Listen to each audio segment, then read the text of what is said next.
ahead of the country's central bank floated the idea of dumping the greenback as the world's reserve currency, replacing it with an international currency.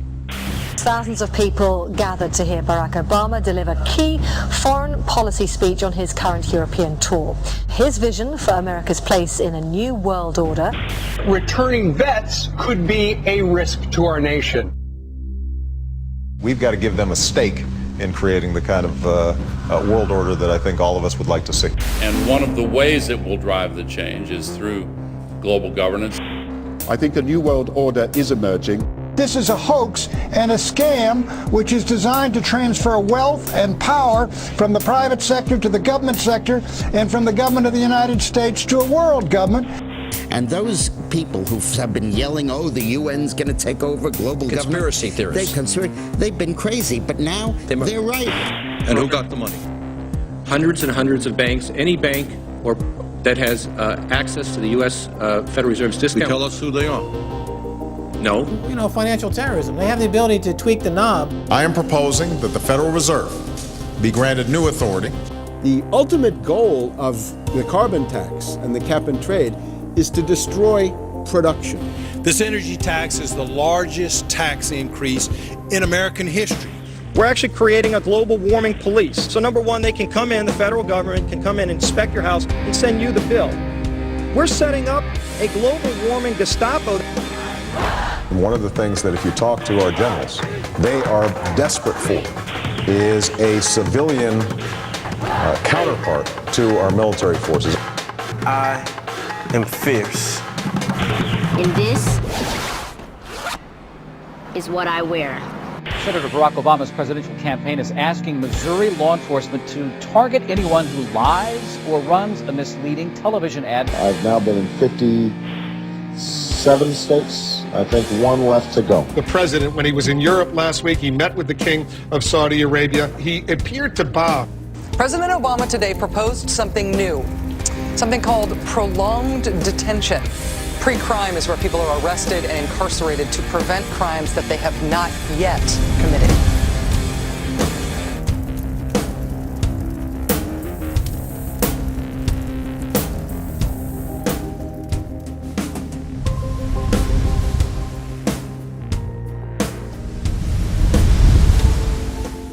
It's the World Wrestling Federation. It's the Washington Wrestling Federation. They put on this show that they're bitter rivalries, you know, villains, and they really don't like each other. But behind closed doors, they buddy up for a drink and make deals.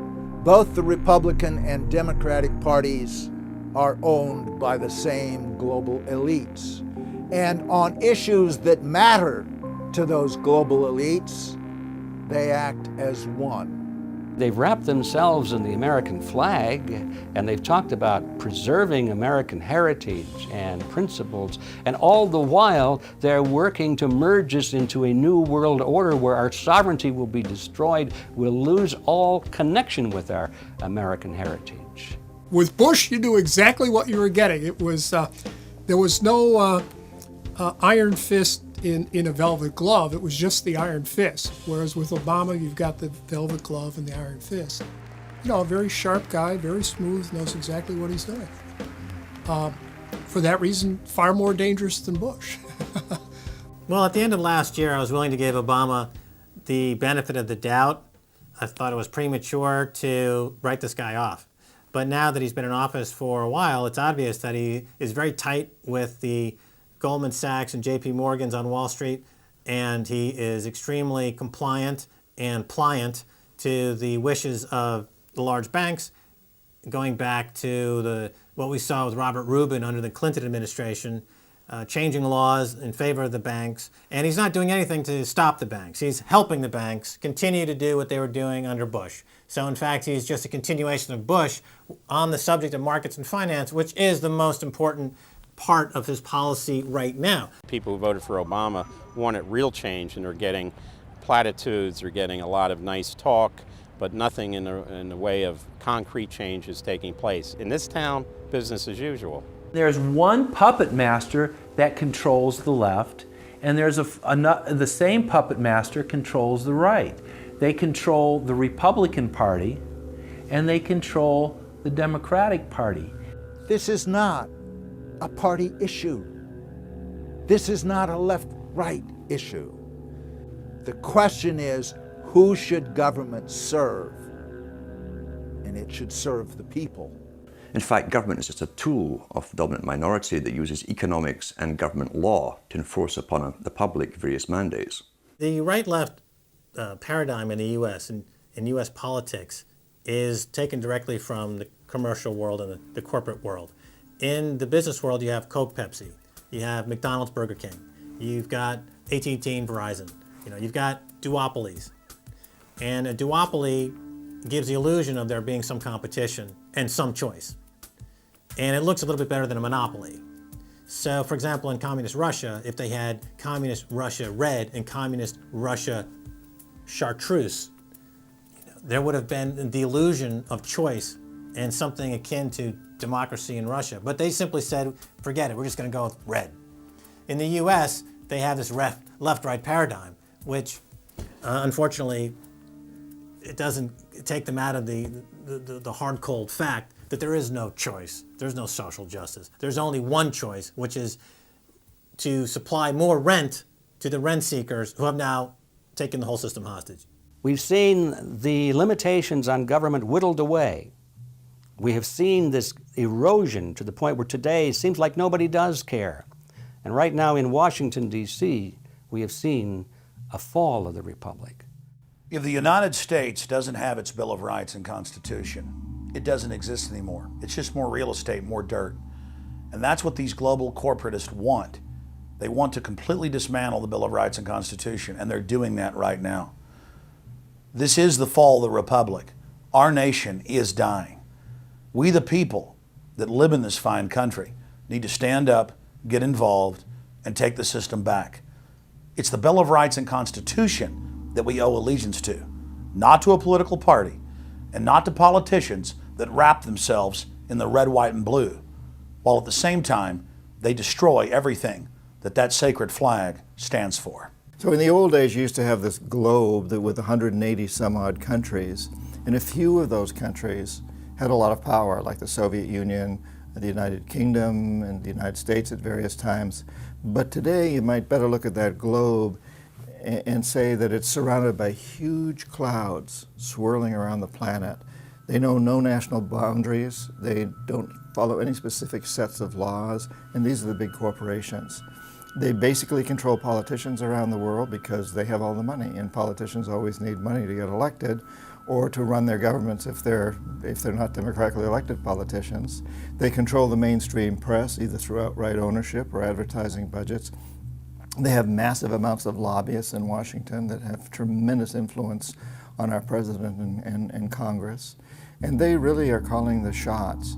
They form partnerships with the Chinese and the Taiwanese and the Tibetans, or with the Israelis and Arab nations, with Brazilians and Indians, with whatever country and whatever group of people has resources that they covet.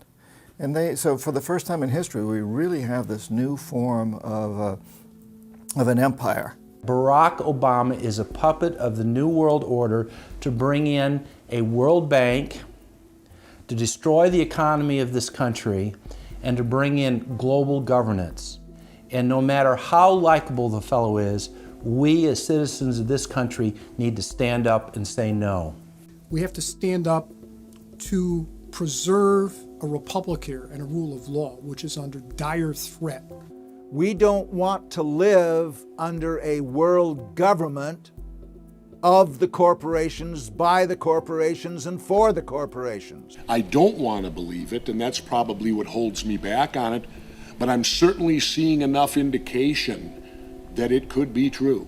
Absolutely, because they're always talking about Mexico and the United States and Canada ending up like Europe. And there's things done politically that seem to take us in that direction. And so I think it's incumbent upon all of us as American citizens to pay attention. This move to world government is not about roses and happiness and peace and a better life. It's about enslavement. They said in their own writings, from the earliest times to the present, the world they're bringing in is to be a world where everyone who is born, or would be allowed to be born, would be born to serve the state. That would be their sole function. That's if they had a job for you to fulfill or a need for you.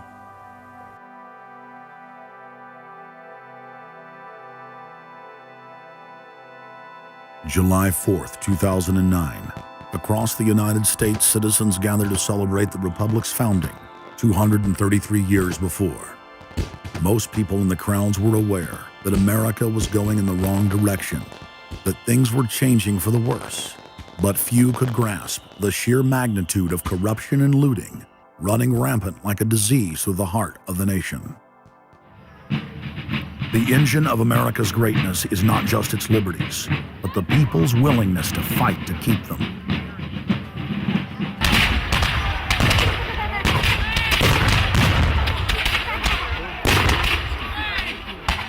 Hundreds of other nations have had much larger populations and greater resources, but have never produced 1/10 of the wealth, science, and art that the United States has. Why? In America, you had an amazing situation because you had the founding fathers who figured out that they could deconstruct the monarchy in such a way and then reproduce it with the three primary branches of government in a way that would create checks and balances and separation of powers. So you could have room, therefore, for individuals to work within the context of a cooperative, which is a democratic system of government, but it would still have enough room for individuals to rise up and become profitable and self-sustaining and rich in the pursuit of happiness without becoming dictatorial. But unfortunately, over the years, since all of those separation of powers have been cut away, and all of the beautiful design by the founding fathers has been co-opted by one corporate entity, one corporate communist entity, you don't have that anymore. So what we have, we're back to where we were before the revolution. You have one monolithic state. For the first 100 years or so of the United States, after the 1700s, when we freed ourselves from British rule, no corporation was given a charter in the United States unless it served the public good. It had to prove that. And then its charter only lasted for 10 years, or sometimes as long as the project to build a bridge or a canal or something lasted, but it had to be up for review, and it could only get charters if it was shown that it was serving the public interest. That changed, primarily because John D. Rockefeller kind of bribed Delaware and New Jersey to begin with into accepting a different system where he said, listen, if I pay you lots of money in terms of taxes, etc., I want to be licensed to not have to serve the public good. I want to be able to get around that law. And state after state after state changed at that point. In the United States, our Constitution and Bill of Rights recognizes that individuals have innate freedoms that can never be taken away by any government. For the first time in history, the people were unbound to reach for their full potential, producing and outcompeting every other nation on earth.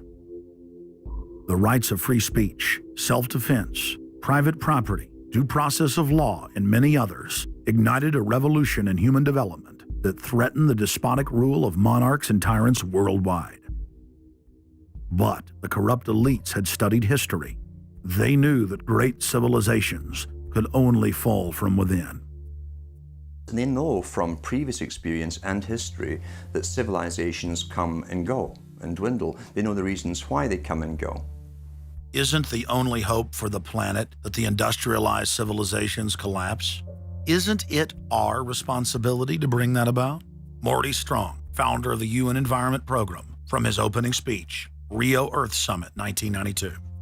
Maurice Strong is the man who said that they would never allow another country to rise up as powerful as America. It will never be allowed to happen again. And he said the best thing we can do is to tear down all the factories, all the top commerce of the United States, and level it and give it back to nature. So that was the advice from this character, who has tremendous power at the United Nations and was picked up and groomed by Rockefeller himself. Over the past decades, since the Kennedy assassination approximately, you've had an ongoing oligarchical transformation of virtually every country in the world. And in the United States, it's taken the form of an oligarchical counter-revolution against the reforms of the 1930s, with the Wall Street interest asserting itself as more and more dominant. And once bankers and oligarchs have power, the things that they do, you could call them a policy. You could call it something like a tropism. It's like the way a plant responds. Naturally, since they're oligarchs, they're going to try to downgrade the standard of living of the vast majority of the population. They're going to claim that the world is overpopulated, that industrialization, industrial pollution, and overpopulation are the main problems that face the world. And they're generally going to try to crush and mortify any kind of popular democracy or mass movements with any kind of progressive content. Nations rise and fall. They knew how debt could never be recuperated.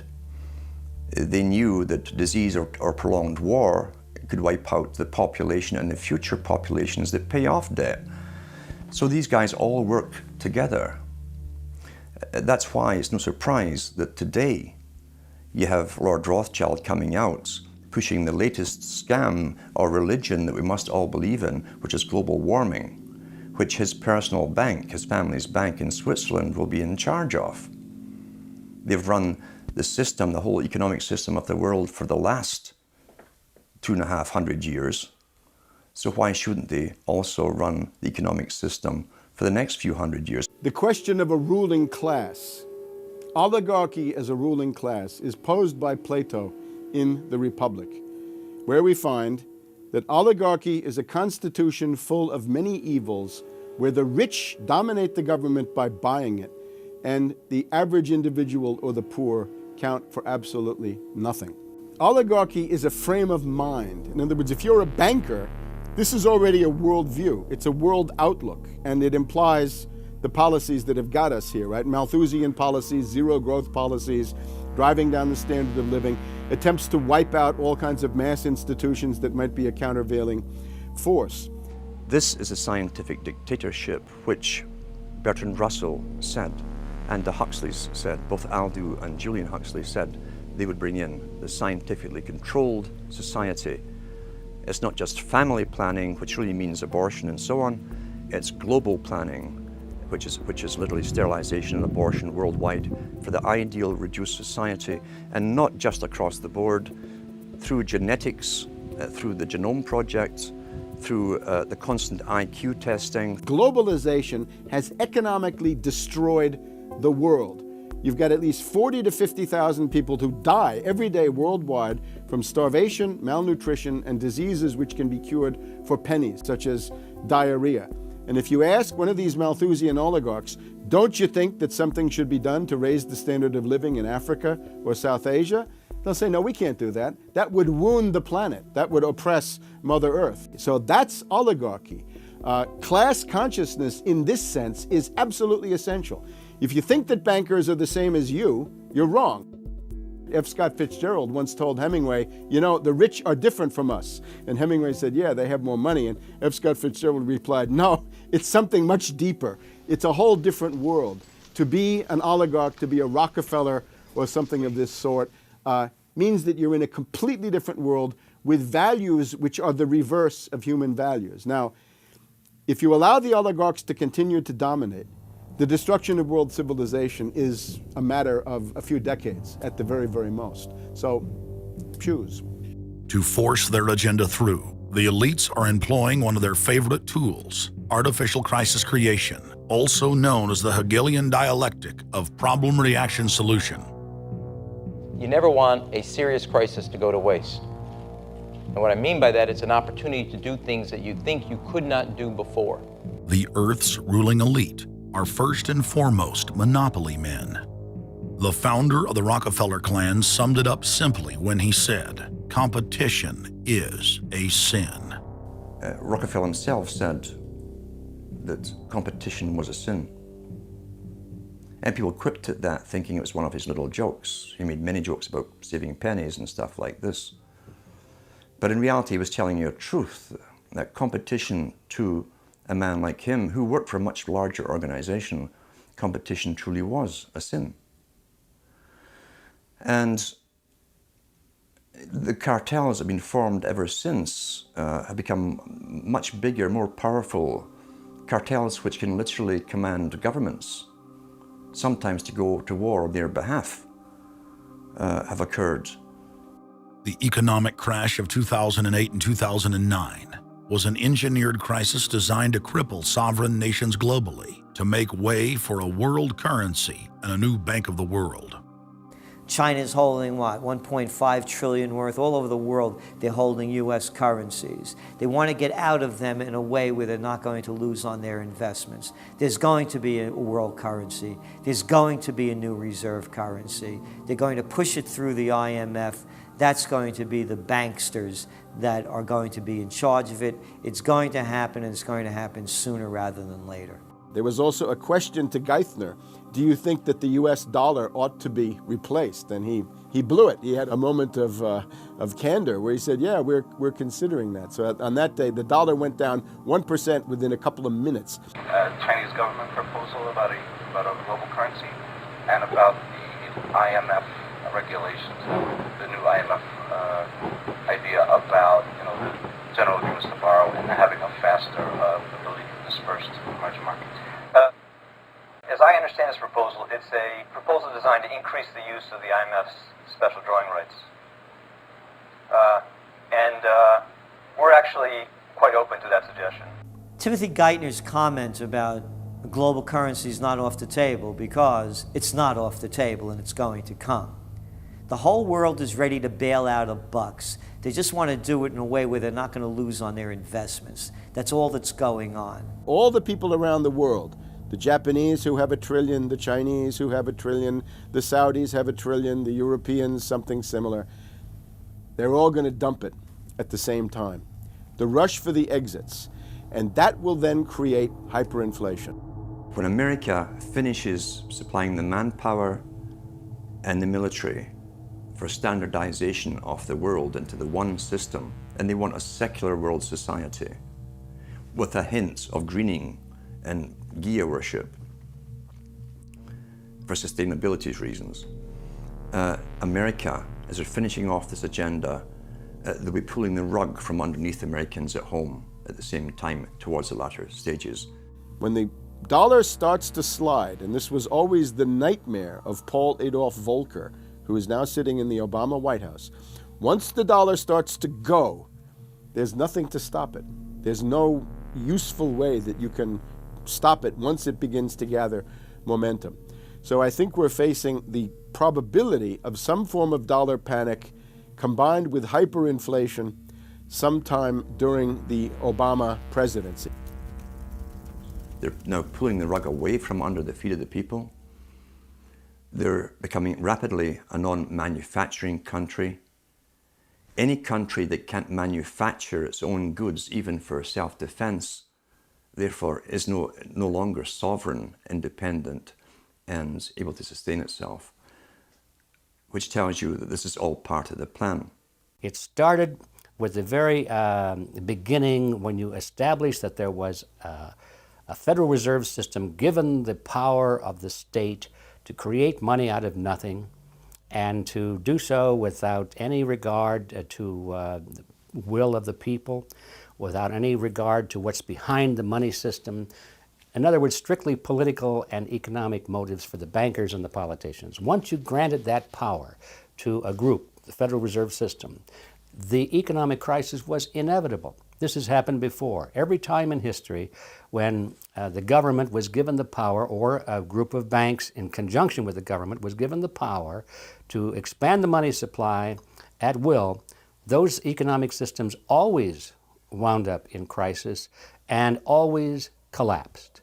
So there's no reason to believe that the United States was given some kind of a get-out-of-jail-free card, an exemption from the processes of history. So the economic crisis began at the very beginning, and as a matter of fact, when the founders of the Federal Reserve System met on Jekyll Island back in 1910 and were drafting the Federal Reserve Act, one of the things they discussed was how to pass on the inevitable losses to the taxpayers.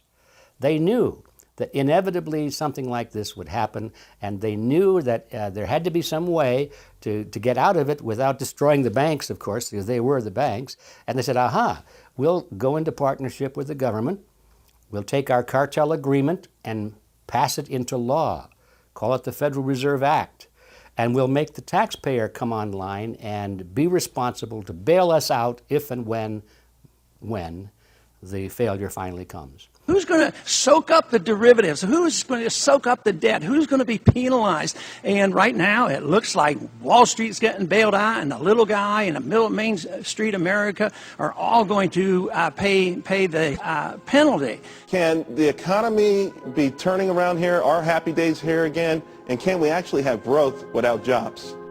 Is this an oxymoron, jobless recovery? We're going into the greatest depression. There will be no job growth. Unemployment will continue to escalate. Along with it, so too will crime, poverty, kidnappings, boss snappings. And the more things spin out of control, the harder the hammer is going to come down by the federal government to keep everyone in control. Power is much, much more important to them than money is. Money is only a way to the means. Power is the end result.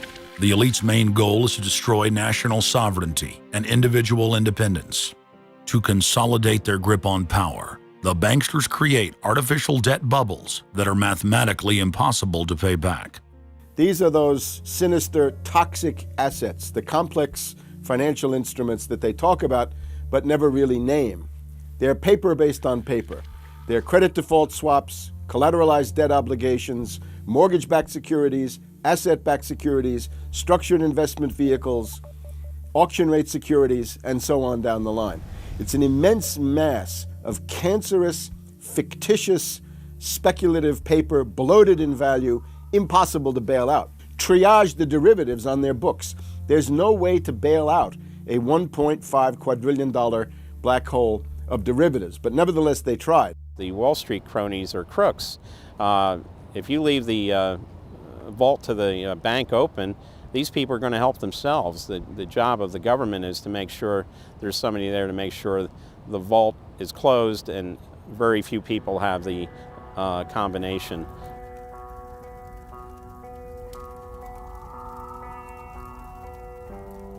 I'm William K. Black, Associate Professor of Economics and Law at the University of Missouri at Kansas City.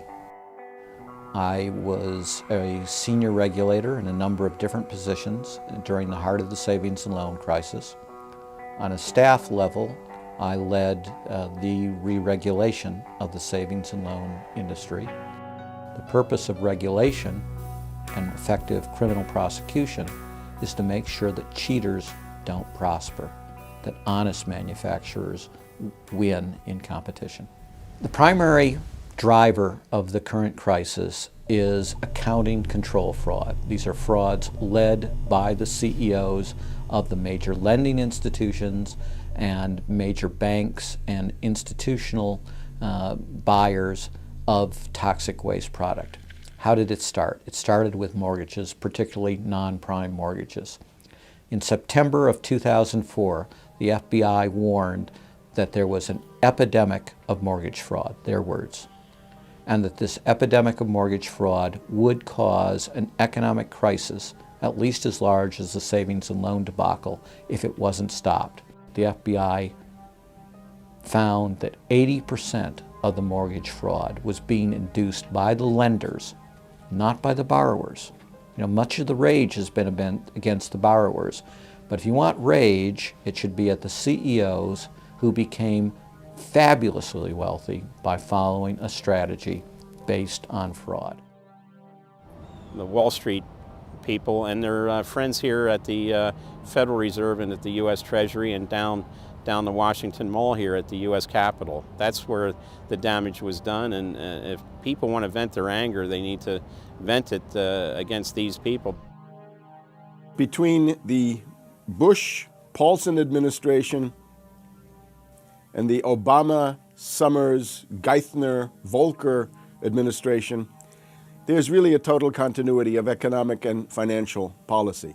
Geithner was on board at the Fed, the New York Fed, dealing with all these institutions. He didn't get it. And then we had this fellow who came up afterwards, Mr. Friedman. He was on the Goldman Sachs board, and he didn't last too long as a Fed chairman. Why? Because he had a conflict of interest. Is it possible that there's so much conflict of interest here that all you folks don't even realize that you're helping people that you're associated with, and you should be recusing yourself for America's ethics? I behaved with the... You don't think you should have recused yourself when you asked Lehman to go in bankruptcy, you didn't put Bear Stearns in bankruptcy, and then you folded Merrill Lynch into... I mean, isn't there some point where you got to say, hey, I got a conflict of interest here?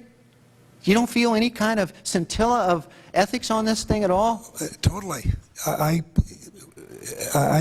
operated very consistently within the ethic guidelines I had as Secretary of the Treasury, and when it became clear that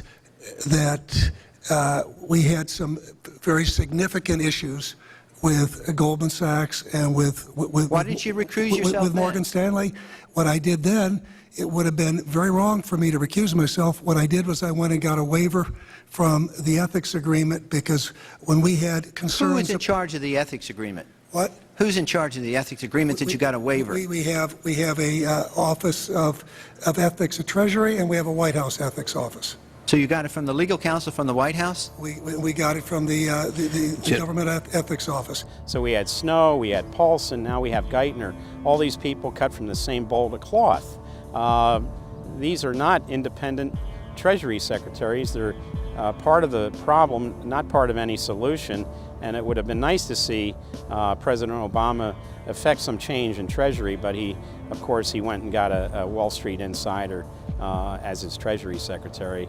Everything that's speculative, parasitical, cancerous, bloated from all these administrations, going back to Carter and even beyond, comes together in the Obama administration. With Volcker, with Summers, who's part of the economic crimes under Clinton, the guy who brought you derivatives and the abolition of the Glass-Steagall firewall.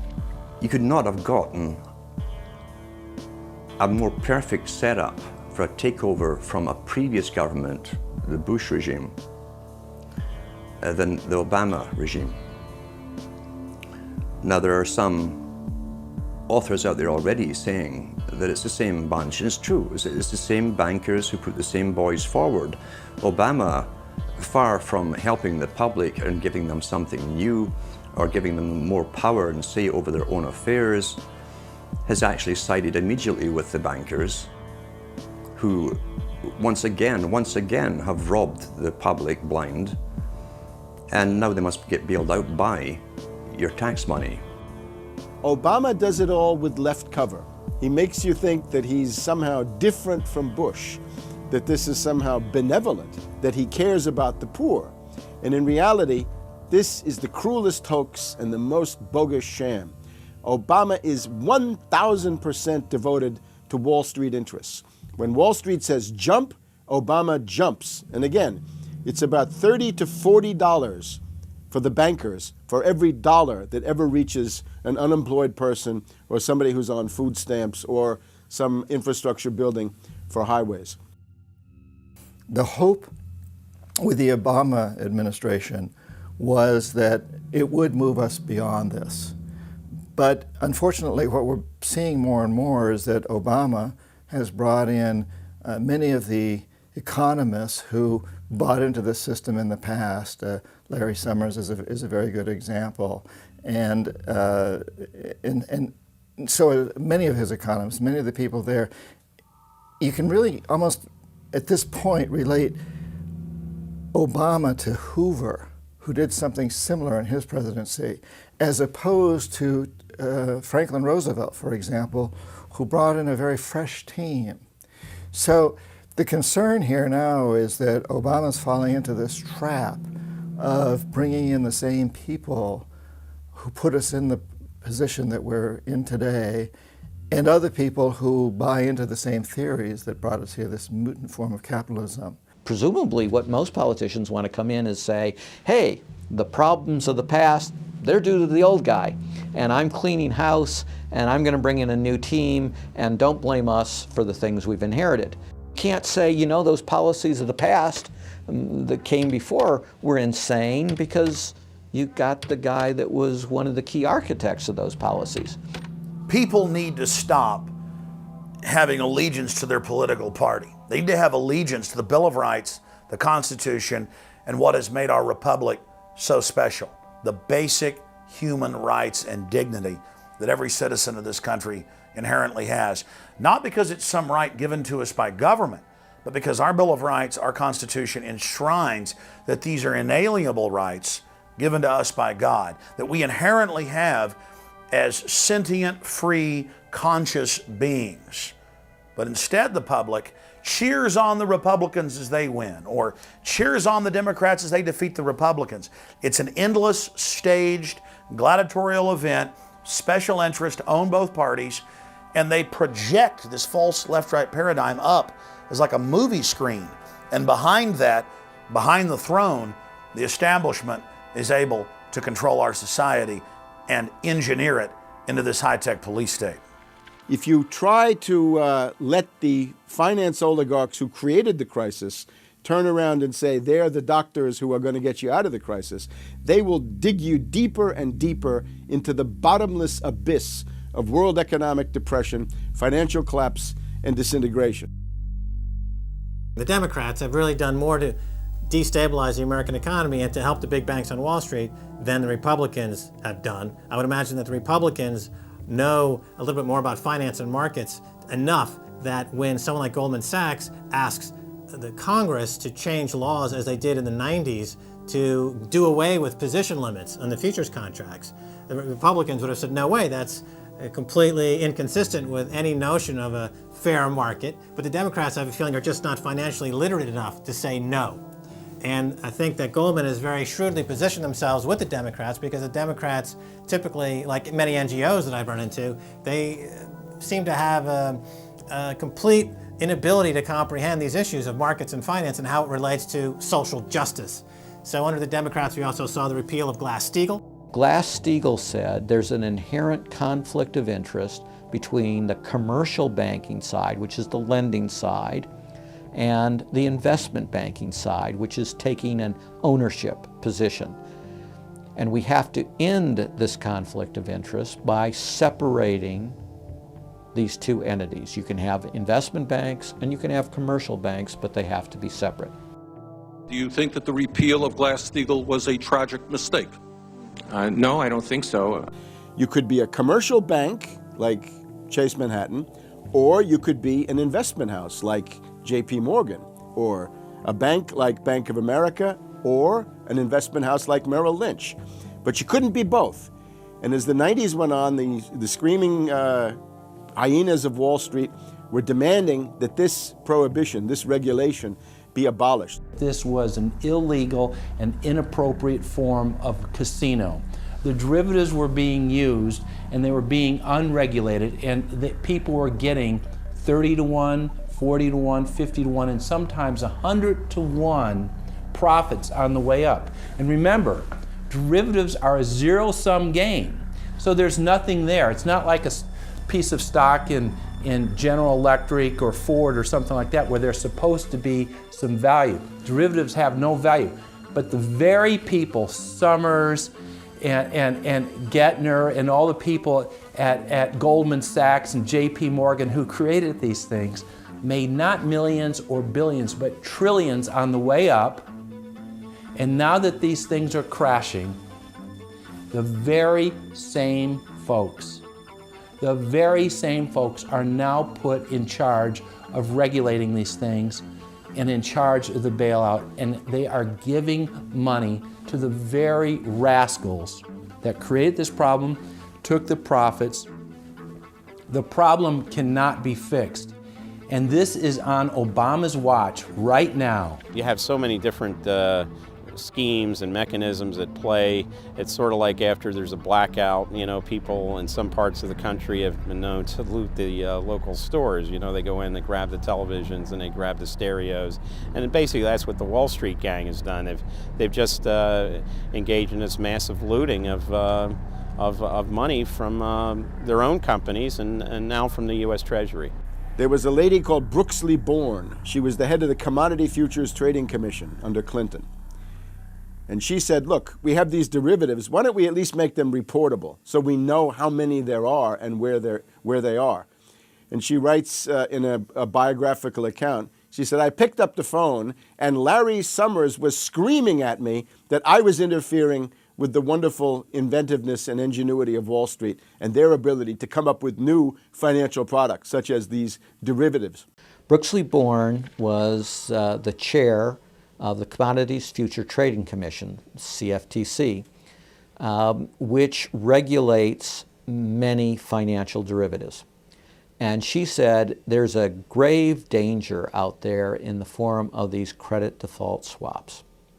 And credit default swaps are an exotic financial derivative, or moderately exotic financial derivative, were sold on a bright, shining lie that they were supposed to make markets more efficient.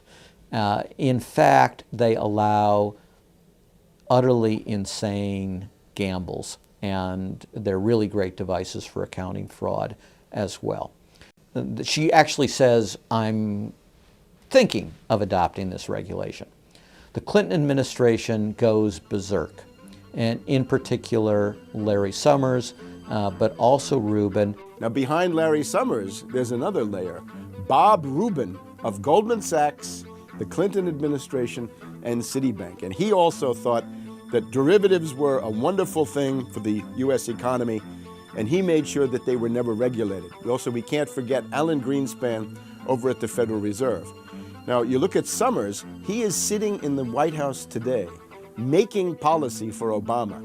Summers tells Obama what to do. Summers tells Geithner what to do. He's also got some of his hatchet people in the administration. Mary Shapiro runs the Securities and Exchange Commission. She refuses to ban naked short selling and other market manipulations. You've also got another guy called Gensler over at the Commodity Futures Trading Commission today. He is an acolyte and a supporter of the derivatives bubble. We made the new CFTC chair a guy who had helped to kill Brooksley Born's reform initiatives. And we just did this under the Obama administration. This was a pre-registered, pre-organized, predetermined event. Anybody who knows that if you allow the banks to become unregulated financial institutes with tsunami-like weapons of mass destruction-like financial instruments like derivatives, to allow that to run up to levels that are 50, 100, 200 times the gross domestic product with no value. They know that they are taking the profits on going up, but they also know that the end result is the destruction and gutting of this economy. The scam is simple. The insiders buy hard assets and political influence as the fiat bubbles expand. And then, at a time of their choosing, they purposefully implode the bubble. You've got a very small group of people, and the Federal Reserve and the global central banking system and the Bank of International Settlements in Switzerland, who are purposefully managing the boom and bust, credit supply, credit contraction, money supply growth, money supply contraction to create artificial roller coasters and artificial volatility that they can trade around without taking any risk. It doesn't cost them any money. And if they do make a mistake because they're, as George Bush said, oh, the bankers on Wall Street are drunk. It is uncertain. There's no question about it. Wall Street got drunk. That's one reason I should turn off the TV cameras. Let's say they walk in one day and they push the wrong button and they lose the bank $1 billion or $5 billion or $100 billion. They can appeal to the government to bail them out. It's a totally asymmetric relationship between bankers and the rest of the economy. If they make a mistake, they get bailed out. If everyone else makes a mistake, they get put in jail, called a terrorist, and we never hear from them again. But it's a more sophisticated form of slavery. And we're going through it today. We see the taxation is going up all the time with the supposed crash of the banks that was not a happening out of the blue. It was set up for this time. They could have kept it going for another few years if it suited them, and then crashed all the bubbles. But now is the time. As they say in their own writings, now is the time. One of the great benefits of an economic model from an economist standpoint is you can basically get whatever results you want. You can manipulate the inputs to make that happen. And that makes it a very easy tool to use to hoodwink other people. These manufactured, these engineered financial catastrophes are the result of a central banking system that has the ability to add and subtract credit, add and subtract dollars and money at will to create this roller coaster effect. Because unlike most people, the banks are able to make profits as easily on the way down as they can on the way up in any given situation. Volatility is great for banks and professionals. Volatility is not great for the most average people. Their operatives in government and media then hold the economy hostage by issuing the ultimatum: give us unlimited bailout money or the economy dies. What's being used is what I call, to try to get the money, is what I call the suicide threat, where, you know, if anybody has ever seen the movie Blazing Saddle, the sheriff is surrounded by hostile town folks. He takes out his gun, points it at his head and says, you know, don't move or I'll shoot. Well, that's what the big banks are saying. You know, give us unlimited cash or we'll die. And if we die, you'll die because we're too big to fail. It is a false flag attack because Hank Paulson will get up in front of Congress and say, we need $700 billion because that thing, that existential threat, the market is attacking us and we need this handout to fight Mr. Market. Mr. Market is out there. We need to fight Mr. Market. It's an existential threat. Meanwhile, he is Mr. Market. He's the one causing the problem. We had Paulson, a representative of Goldman Sachs who happened to be running the U.S. Treasury, came forward with a hysterical briefing for the Congress saying, we, the Wall Street bankers, demand $700 billion in bailouts. So they say, yes, we'll give you all the money you need. Well, you know, these are arsonists.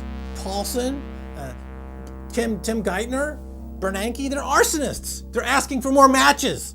And the Congress is saying, who do we make the check out to? Who do we send these matches to? Who do we send the matches to? Is a ton of matches enough? Can we send you some gasoline to go with those matches? They're like, yes, please.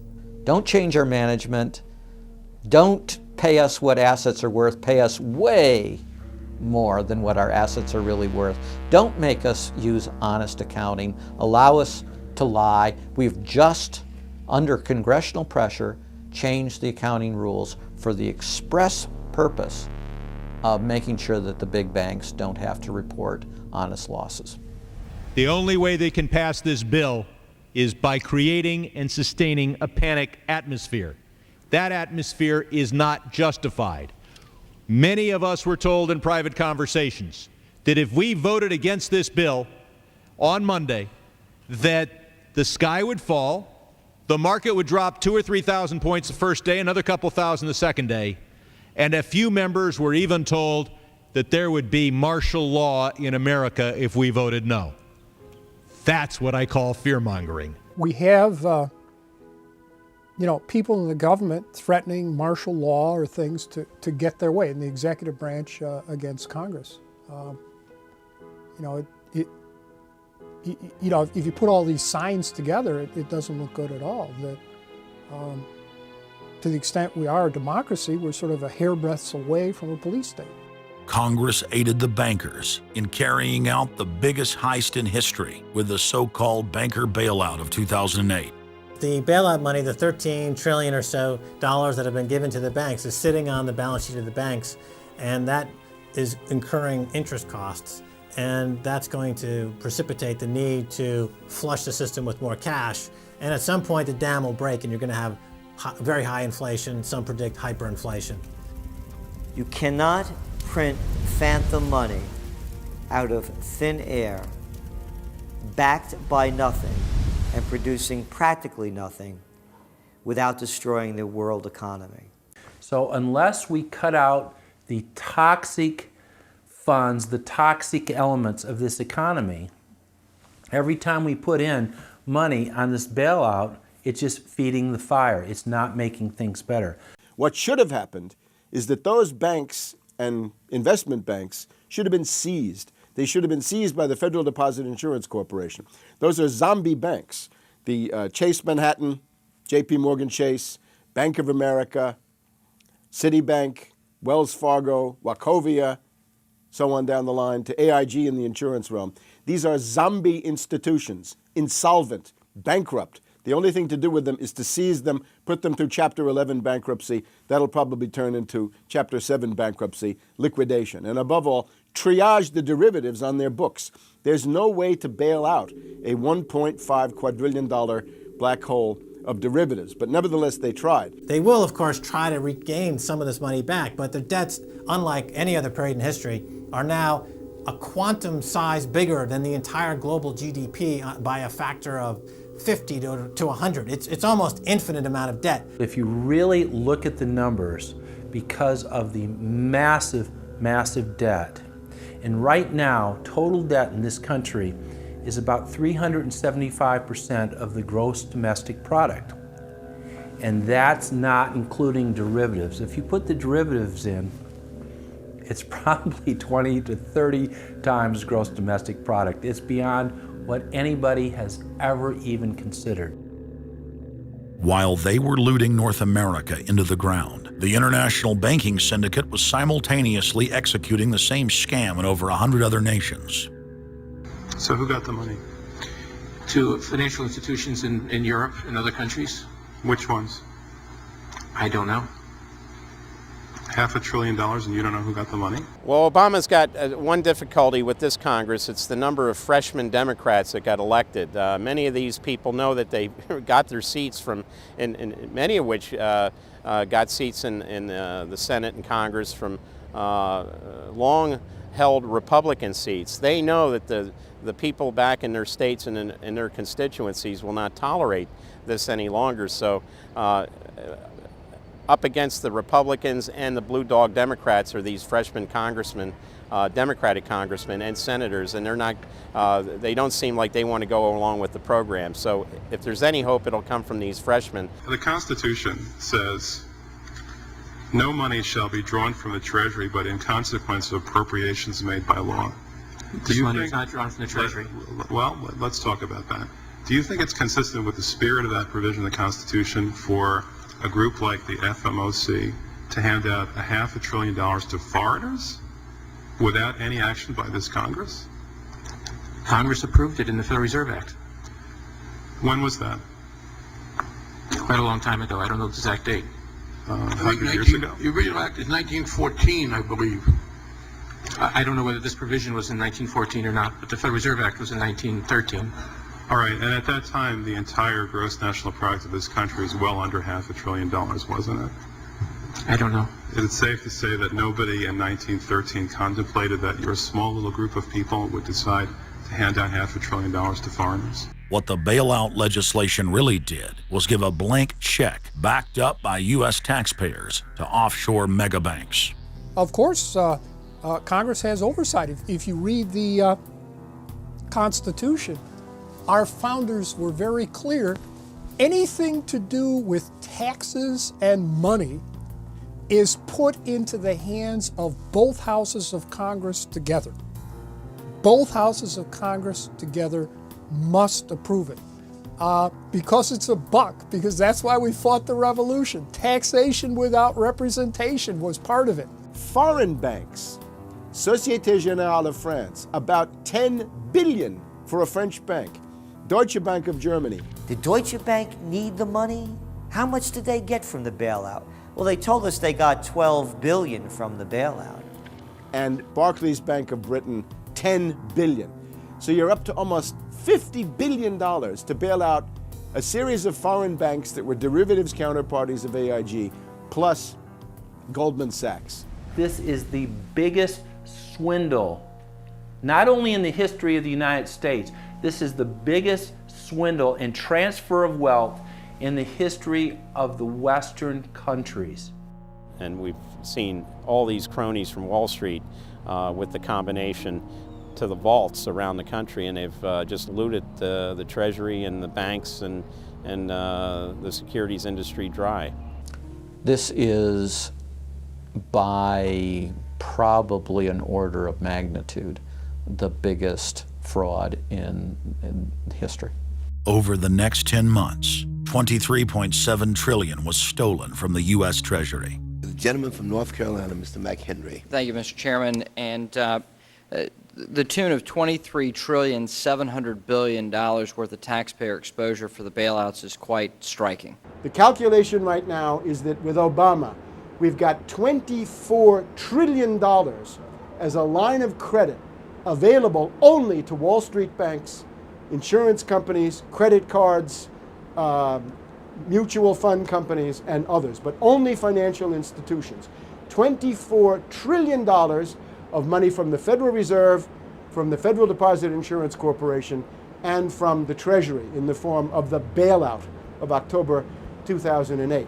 The Federal Reserve, the private holding company for the offshore banks, arrogantly told Congress and the American people that it was none of their business what the private banks did with the people's money.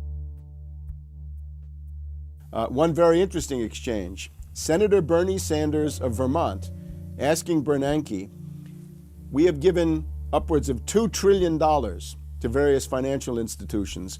You've got to tell me, where did the money go? And Bernanke simply stonewalls and says, I won't tell you. And who got the money?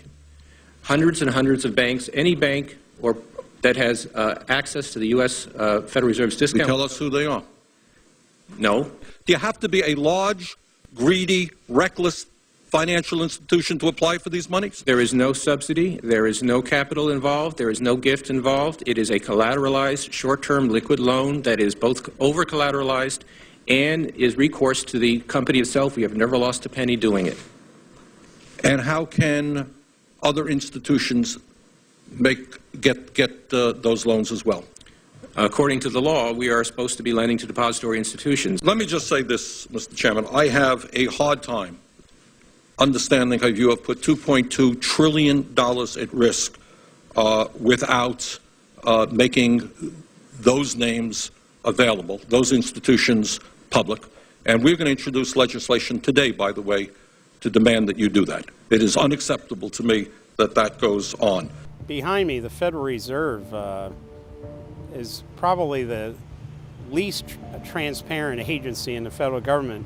One could even argue that the Central Intelligence Agency is more transparent than the Federal Reserve. The fact is that the American people want to know more of the secrets of the temple, as the book was before you were born, the secrets of the temple.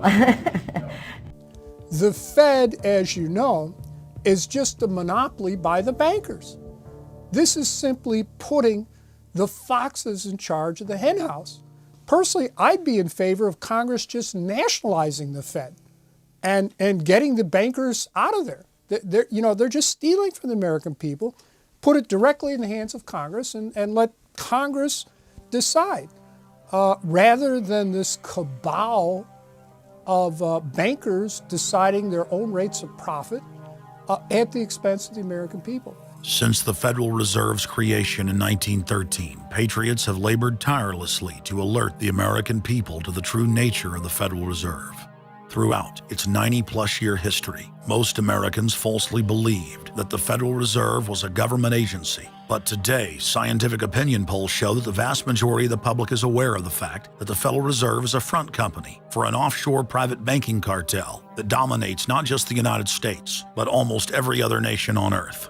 It's never been written about in any book that I've found as to who gave these guys the authority or permission to be the international bankers for the world. Why would you even need international bankers? Why would any government agree to use them? Why would you need to use them? Why can't any country create its own money? It tells you there was already an existing superstructure, already in existence, maybe 200-300 years ago, to give these guys permission to somehow be the overlords of all money for all countries. Polls also reveal that 75% of Americans demand a public audit of the secretive organization. By the summer of 2009, Congressman Ron Paul's bill to audit the Fed had gained more than 280 sponsors in the House. But the private Fed's high-powered lobbyists were able to block a vote on the bill in the Senate. That only piqued the public's interest. I have another amendment. I have been informed that the majority plans to block consideration of this amendment, which is number 1367, regarding the transparency at the Federal Reserve. Madam President, I'd like to call up Amendment 1367. Without objection, the clerk will report. The Senator from South Carolina, Mr. DeMint, proposes an amendment number 1367. Senator from Nebraska. I make a point of order against the DeMint amendment that it's legislation on appropriations. Madam President? The point of order is well taken. The amendment. I regret the objection. The amendment falls. The people began asking themselves, why couldn't there be an audit of the Federal Reserve? The Fed has never once been audited. In the whole period of time, in the almost 90 some odd years that the Fed has been around, the most powerful agency and independent agency, it has never once been audited. This is an absolute crime against the freedoms of this country. Do you think it would cause problems for the Fed or for the economy if that legislation was to pass? My concern about the legislation is that if the GAO is auditing not only the operational aspects of our programs and the details of the programs, but is making judgments about our policy decisions, that would effectively be a takeover of monetary policy by the Congress. Is that your position, that this bill, if it were to be passed, would interfere directly with interest rates, setting interest rates? If we were to raise interest rates at a meeting and someone in the Congress didn't like that and said, I want the GAO to audit that decision, wouldn't that be viewed as an interference? I wouldn't think so. This is just reviewing it, and you can do what you want. The Federal Reserve has never been subjected to an outside audit. And if you audit them, it's very likely that Greenspan, Bernanke, and Volcker might all go to jail. It was announced earlier today, that there will be a hearing on H.R. 1207, the bill to audit the Federal Reserve Bank. This will be the first independent audit in the Federal Reserve's 96-year history, and it's long overdue. Months ago, I asked the Vice Chairman of the Federal Reserve who received the $1 trillion in funds that the Federal Reserve has handed out to domestic institutions. He said, I'm not going to tell you. And then more recently, the Chairman of the Federal Reserve, I asked him who receives the $500 billion, we're talking about $500 billion, that the Federal Reserve handed over to foreign central banks. Who did they disseminate that money to? And he said, I don't know. $500 billion, and he doesn't know.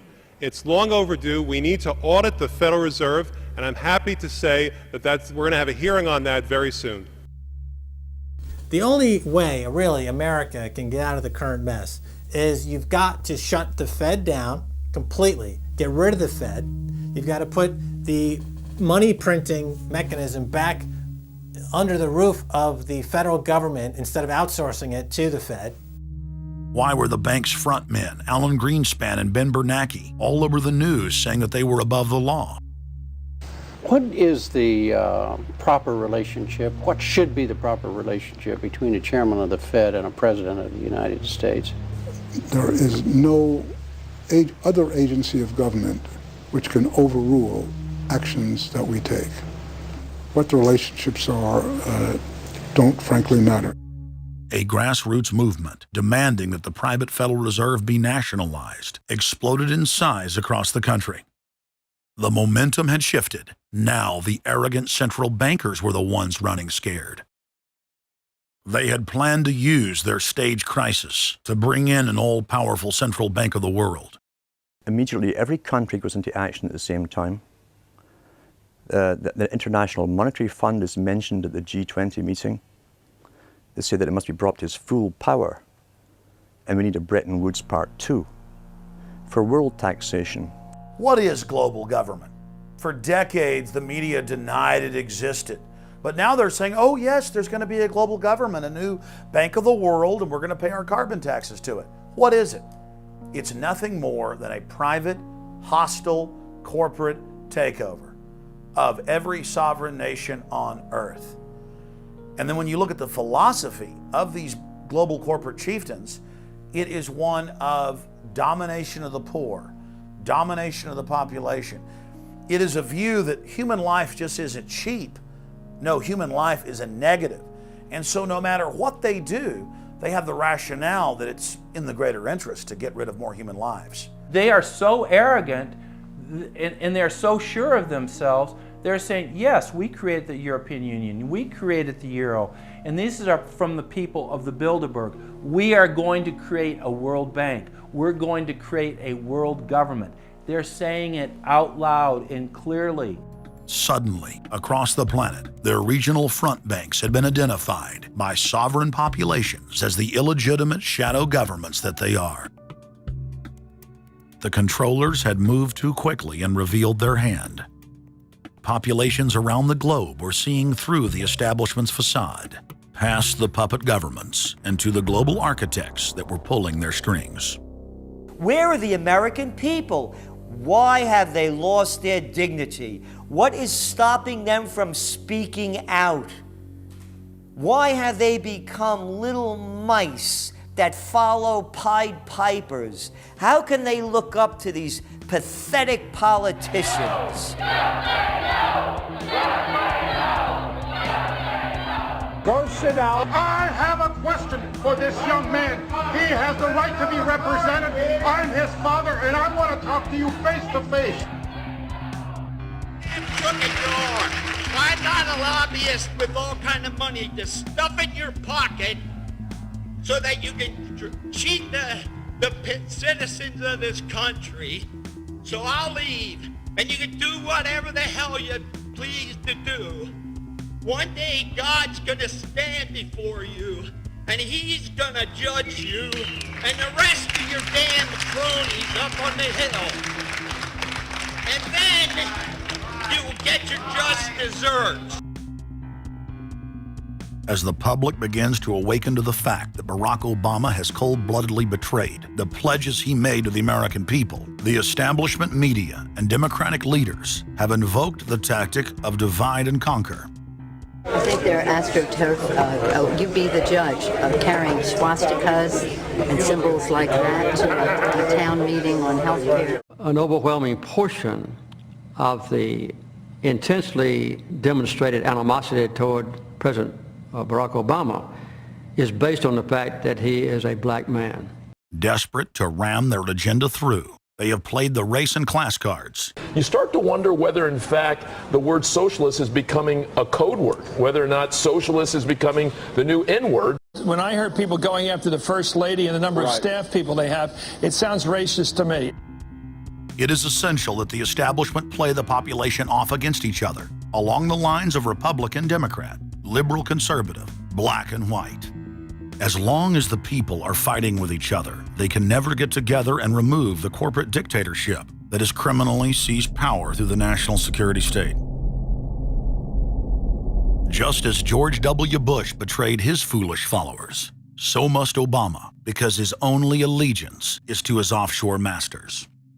President Obama today nominated Ben Bernanke for a second four-year term as Federal Reserve Chairman. The president called his actions on the global financial crisis bold and out of the box. As an expert on the causes of the Great Depression, I'm sure Ben never imagined that he would be part of a team responsible for preventing another. But because of his background, his temperament, his courage, and his creativity, that's exactly what he has helped to achieve. And that is why I am reappointing him to another term as chairman of the Federal Reserve. So Obama has made it quite clear by his actions, never mind his words, his actions, as to who owns him, who he works for, and who he serves, and it's not the American people. It is so obvious to anyone paying attention that the President of the United States is not the real person in control. Whether it is Gerald Ford or Jimmy Carter or Ronald Reagan or Clinton or Bush or Bush, Obama is no different, and to think that he is an independent figure is just crazy. And as Franklin Delano Roosevelt said, presidents are selected, they are not elected. Obama pledged that he would end NAFTA and GATT, and has since fought to expand both of them. Obama promised that he would have the most transparent administration ever, And he is already more secretive than Bush and Cheney ever were, even making it a secret who visits the White House. I can make a firm pledge. If your family earns less than $250,000 a year, if you make less than $250,000 a year, if you are a family making less than $250,000 a year, you will not see your taxes increased a single dime. You will not see your taxes go up. You will not see your taxes increase one single dime. Not your capital gains tax, not your payroll tax, not your income tax, no taxes. Not your income tax, not your payroll tax, not your capital gains taxes, not any of your taxes. Not your payroll tax, not your capital gains tax, not your income tax, no tax. Your taxes will not go up, because the last thing you need is higher taxes when we're in a recession like this, and you won't get one under an Obama administration. Obama made the centerpiece of his campaign the pledge that taxes would not be raised on anyone making under $125,000 a year. He has since gone back on that promise as well and has proposed new taxes on payroll, energy, home mortgage deductions, and scores of other taxes. He made a pledge. He said, I'm not going to raise taxes on anyone making under $250,000. Is that pledge still active? We are going to let the process work its way through it. So it's not. So it's not. So it's not. We're going to let the process work its way through it. All right? The Senate is looking especially at this issue of capping the deductions for health care that employers and employees now get. That would be an tax increase for many families earning under $250,000, but the president said he was open to it, so that means that the tax pledge he made back in September is no longer operative? Obama said he was going to abolish the Patriot Act. He now vigorously defends it. We saw the same type of flip-flop when it came to warrantless wiretapping of the American people. Look what Obama's done with wiretapping, surveillance. He's brought it to heights even beyond what George Bush, the disgusting levels that he brought it to. So we have more surveillance. Now they're talking about, what is it called, Cybercom, the new Pentagon secret cyber society that's going to be watching over us to get those terrorists. We got to get those terrorists. So now they'll be invading our privacy even more. So, I mean, it really almost makes you ask the question, would it have been better if we never invented the internet and had to use paper and pencil or whatever? Now Obama is setting up the Cybersecurity Command, which the government admits completely ends the Fourth Amendment and allows President Obama to shut off the internet in the United States whenever he wishes. Indeed, in today's world, acts of terror could come not only from a few extremists in suicide vests, but from a few keystrokes on the computer, a weapon of mass disruption. As part of the new single national security staff announced this week, I'm creating a new office here at the White House that will be led by the cybersecurity coordinator. This new control grid is administered by the Pentagon. They just want to keep tabs on us. So we're turning into a surveillance, wiretapped government state.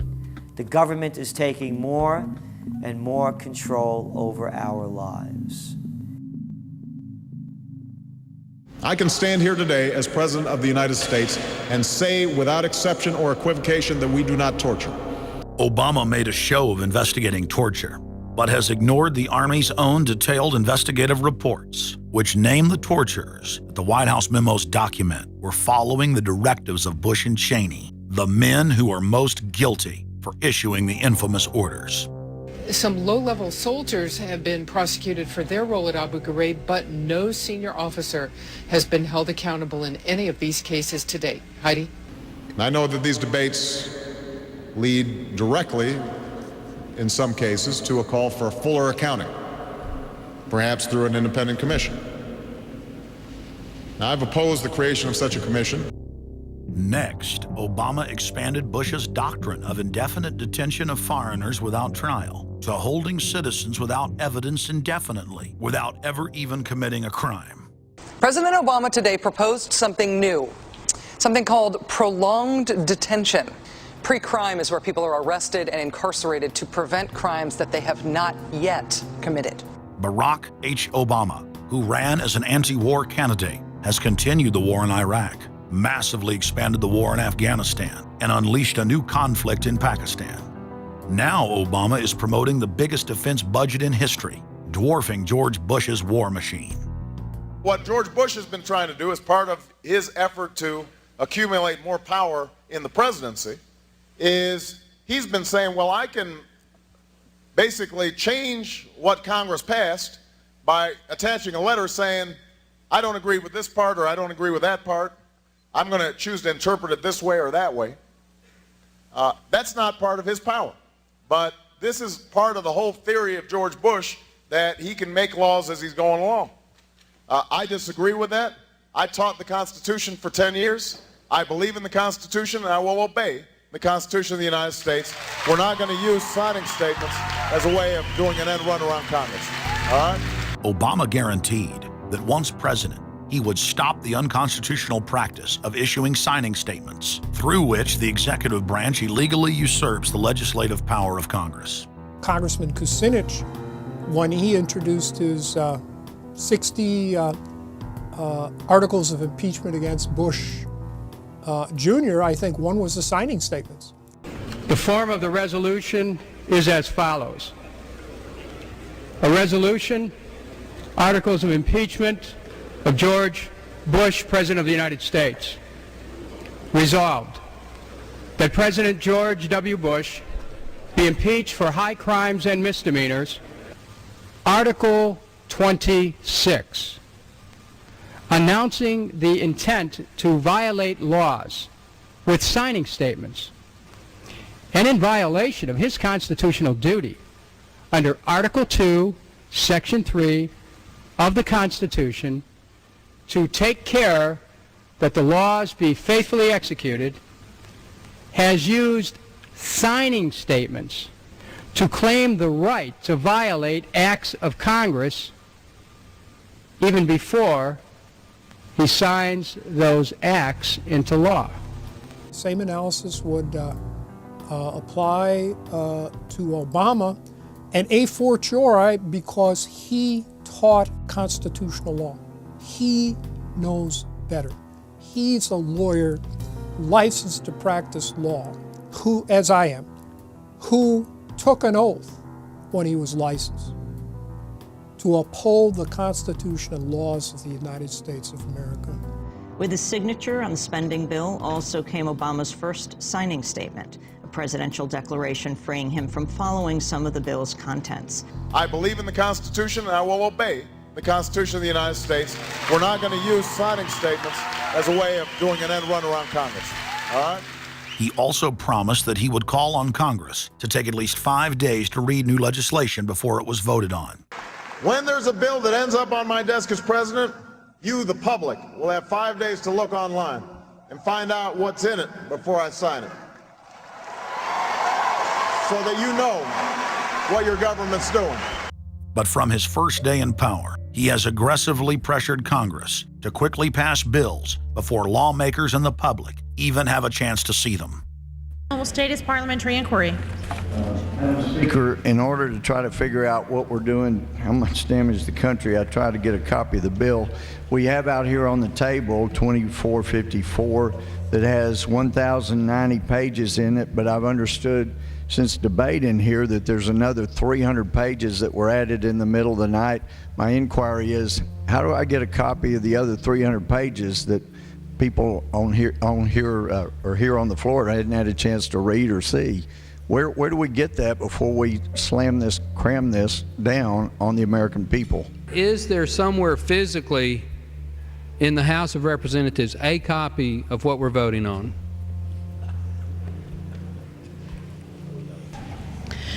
The gentleman has not stated a parliamentary inquiry that the chair can answer. Mr. Speaker, I have to say that I am outraged. Here we are getting ready to vote on a piece of legislation, and we haven't even seen 300 pieces of this legislation. No one can even find the bill or even knows where it's at. Obama swore that he would never put lobbyists or donors in his administration. Treasury Secretary Timothy Geithner appointed Mark Patterson, and this is a former top lobbyist for Goldman Sachs, as his chief of staff. And then last week there was a lot of buzz over William Lynn. He was appointed to the #2 position at the Defense Department. William Lynn, also a former top lobbyist for Raytheon, which is one of the 5 largest defense contractors. He has now broken all previous records by cramming his administration full of contributors and lobbyists who openly write legislation being proposed by the White House. There's a good reason Obama doesn't want to give the people or Congress any time to read the bills. I'm still needing a copy of the other 300 mysterious pages that we don't get to see here. Shortly after the 2008 election, Vice President Joe Biden confided to top supporters that it was essential that their program be implemented at lightning speed. Because their agenda was so unpopular, they knew Obama would lose support quickly. Obama's handlers were in a race to pass a raft of legislation before the people discovered that Obama was just a slicker, updated version of previous puppets. Obama is the New World Order's closer. It's his job to repackage and solidify the tyrannical policies of George W. Bush as progressive and trendy. So part of my job, I think, as president, is to make government cool again. Chris Hedges, author of Empire of Illusion, explained it succinctly. President Obama does one thing, and brand Obama gets you to believe another. This is the essence of successful advertising. You buy or do what the advertiser wants because of how they make you feel. Through Obama, the global establishment are now putting their entire program into high gear. Obama is attempting to dismantle the Second Amendment with more than a dozen victim disarmament bills now in Congress. The key is going to be, I think, for us to come together and say people do have an individual right, and there's nothing wrong with common sense gun laws. Hate crime and cyberbullying bills in the House and Senate would effectively criminalize free speech protected under the First Amendment. It is absolutely true that NAFTA was a mistake. A senior member of the Obama campaign called the Canadian government within the last month to say that when Senator Obama talks about opting out of the free trade deal, the Canadian government shouldn't worry. The operative said it's just campaign rhetoric and don't take it seriously. Campaign officials called the U.S. ambassador to Canada and say, don't worry, it's just campaign rhetoric about NAFTA. The Canadian government put out a statement indicating that this was just not true. So I don't know who the sources. It wasn't true. Amid all of the denials, sources at the highest level of the Canadian government who first confirmed that a call was made, late this afternoon reconfirmed that a call was made. President Obama is promoting the creation of a North American Union and is attempting to expand NAFTA and GATT. President Obama is pushing nation-ending blanket amnesty for more than 20 million foreign aliens living illegally inside the United States. He's also overseeing the hijacking of health care by the federal government, which will nationalize more than 20% of the U.S. economy. And you want us to believe that a government that can't even run a cash for clunkers program is going to run 1/7 of our U.S. economy. No, sir. No. Obama is continuing the transfer of national sovereignty to unelected international bodies like the United Nations and World Trade Organization. And most important of all, under the cover of banking reform, Obama wants to hand dictatorial power over the United States economy to an offshore private banking cartel known as the Bank of the World. Richard, what happened to all those threats from France's president about storming out and about having a global regulator who was going to reach across borders and be able to deal with markets no matter what country they were in? They have opened up the idea of there being some form of other regulator across countries, and I think that's going to come back. So is this some sort of new world order, which Gordon Brown kind of alluded to? I think a new world order is emerging, and with it the foundations of a new and progressive era of international cooperation. The finance heads of the 20 industrialized nations met again in late September of 2009 at the G20 summit in Pittsburgh, Pennsylvania. At that meeting, ministers called for an end to the dollar as the world reserve currency. They also called for a strengthening of global governance and called for a new world order. While the bankers were busy carving up the world at the G20 summit, Barack Obama was in New York City at the United Nations because he's got a new job to chair the United Nations Security Council, the most powerful position in the world government body. President Obama does what no other U.S. president ever has. As President Obama presided over the UN's most powerful body, that would be the Security Council. 6,191st meeting of the Security Council. For a couple of hours, you could say Mr. Obama was president of the world. It is the story of a world that understands that no difference or division is worth destroying all that we have built. In my own country, it has brought Democrats and Republican leaders together. Leaders like George Shultz, Bill Perry, Henry Kissinger, and Sam Nunn, who are with us here today. Barack Obama is the first president to hold two posts simultaneously. And there's a good reason for that. It's illegal. Article 1, Section 9 of the Constitution forbids any U.S. president from serving any foreign government or institution. He swears an oath to protect and defend the Constitution of the United States. But now Barack Obama has sworn allegiance to the global government and the United Nations that he heads up. Let that sink in real good. Barack Obama now heads the United Nations Security Council. You cannot serve two masters, and Obama isn't. He's selling out the last vestiges of sovereignty that this country had. This, ladies and gentlemen, is the destruction of our nation, and it's also high treason. Obama's lies are obvious and out in the open. He hides in plain sight. And from the moment he took office, his lies have only increased. Despite the fact that his ratings have dramatically dropped since Election Day, from the mid-80s to the low 40s, a large portion of Americans still gullibly hang on his every word. It is bringing entertainment to thousands of people. Through its magic, we are able to enjoy a combination of the radio, motion pictures, and the stage, right in the comfort of our own homes, simply by pushing a button and turning a dial. These cells with their electrical charges are scanned by a stream of electrons, completing 30 pictures a second.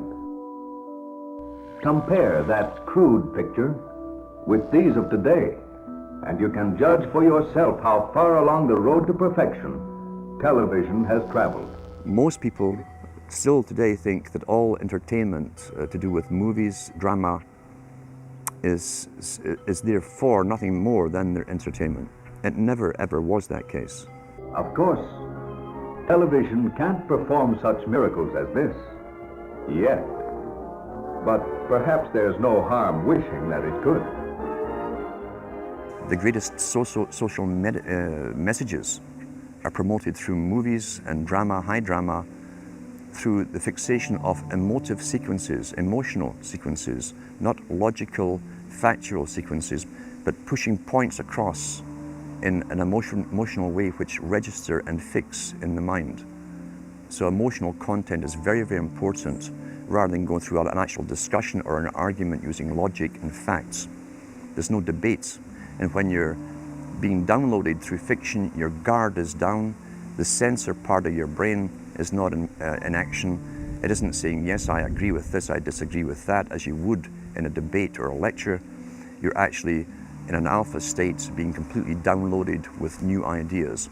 Throughout history, social engineers have refined techniques designed to control large populations.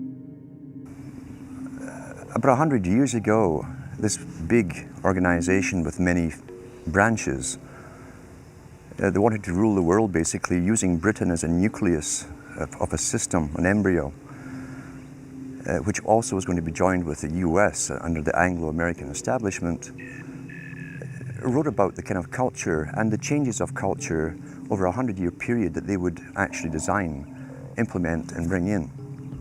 And H.G. Wells talked about it too. He talked about arenas.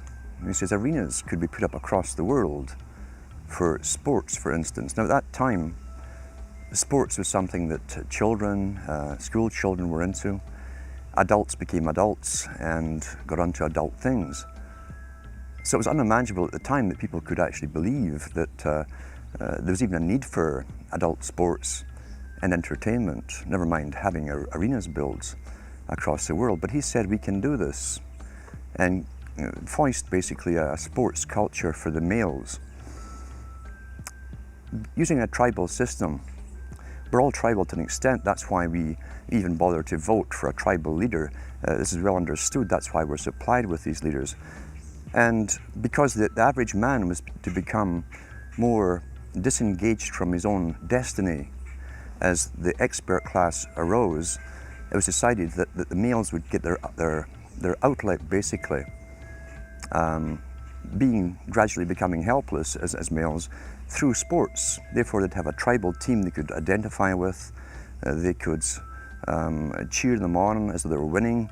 In their own personal lives, they were getting nowhere. They were getting disenfranchised, in a sense, as experts took over decision-making for them in all kinds of fields. So this was psychology at use, planned before they even implemented the sports. When radio came along, of course, they used that to the maximum. Sports for the men, soaps basically for the women. And then in came television, as I say, with its alpha state, its hypnotic state. And sure enough, around the 1960s, really, 50s and 60s, it took off. It really, really took off.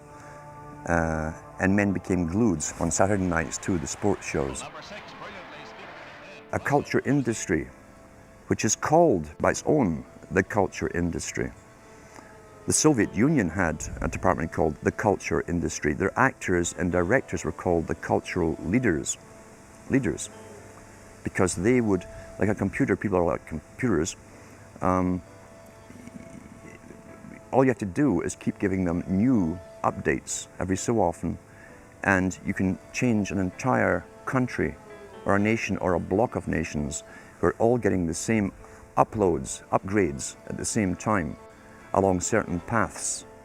Today we call it political correctness. Most people want to belong to their peer group. They want to be the same as everyone else when it comes to opinions.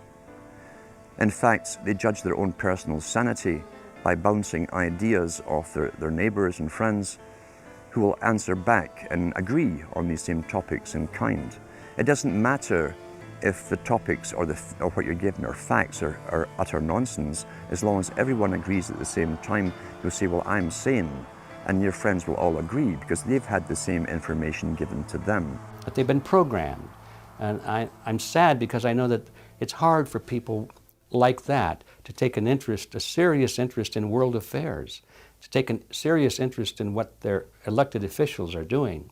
And they're not going to be really inclined to study or discover the deception that's being used against them. And so I'm sad because I see all of that in a flash in my mind as being an indication of how easy it is for the masses to be manipulated. The scientific dictatorship understands what makes human beings tick. They understand our psychology. They've studied it, and they're using it against us. But the minute the public awakens to the fact that there is an agenda to manipulate them, and the second the public realizes that they are being conditioned and controlled, the establishment begins to lose that edge they've got over people. So all I ask viewers to do is to think for themselves and to study public relations, to study advertising, to study propaganda, and to realize how much of it is out there in their daily lives. And then make the decision for yourself. I just want people to think on their own and to not have their decisions and their thoughts and their ideas pre-packaged and basically downloaded into them. If it's on TV and a famous face says something, then it must be true. He doesn't have to show you facts or anything else. You've been brought up with these faces. That's why they keep these guys on television into their 70s and 80s. You've grown up with this father figure who's on television every night at 6 o'clock, in your house, in your room, staring right at you, and he's a father figure. Would he tell you a lie? So you naturally never suspect him. And this same man will lead you through new topics. He'll introduce experts on the topics. They'll have a little summary at the end of every talk, and you are now left with the conclusion that's presented to you. You don't arrive at it, it's given to you, and it's good enough for you. When I was growing up, people were talking on their front porches, neighbors were playing baseball, there were nightly barbecues. You don't see that anymore. We've lost our communities. You drive through neighborhoods, you see the blue glow of television sets. We're losing our humanity. So if you want to rebel against the globalists, the social engineers, start by turning the TV off a few hours a day and actually getting to know your neighbors, getting outside that comfort zone, expanding your horizons. By coming together as communities, by getting to know our neighbors, we defeat the social engineers. We're programmed today perfectly, just like machines.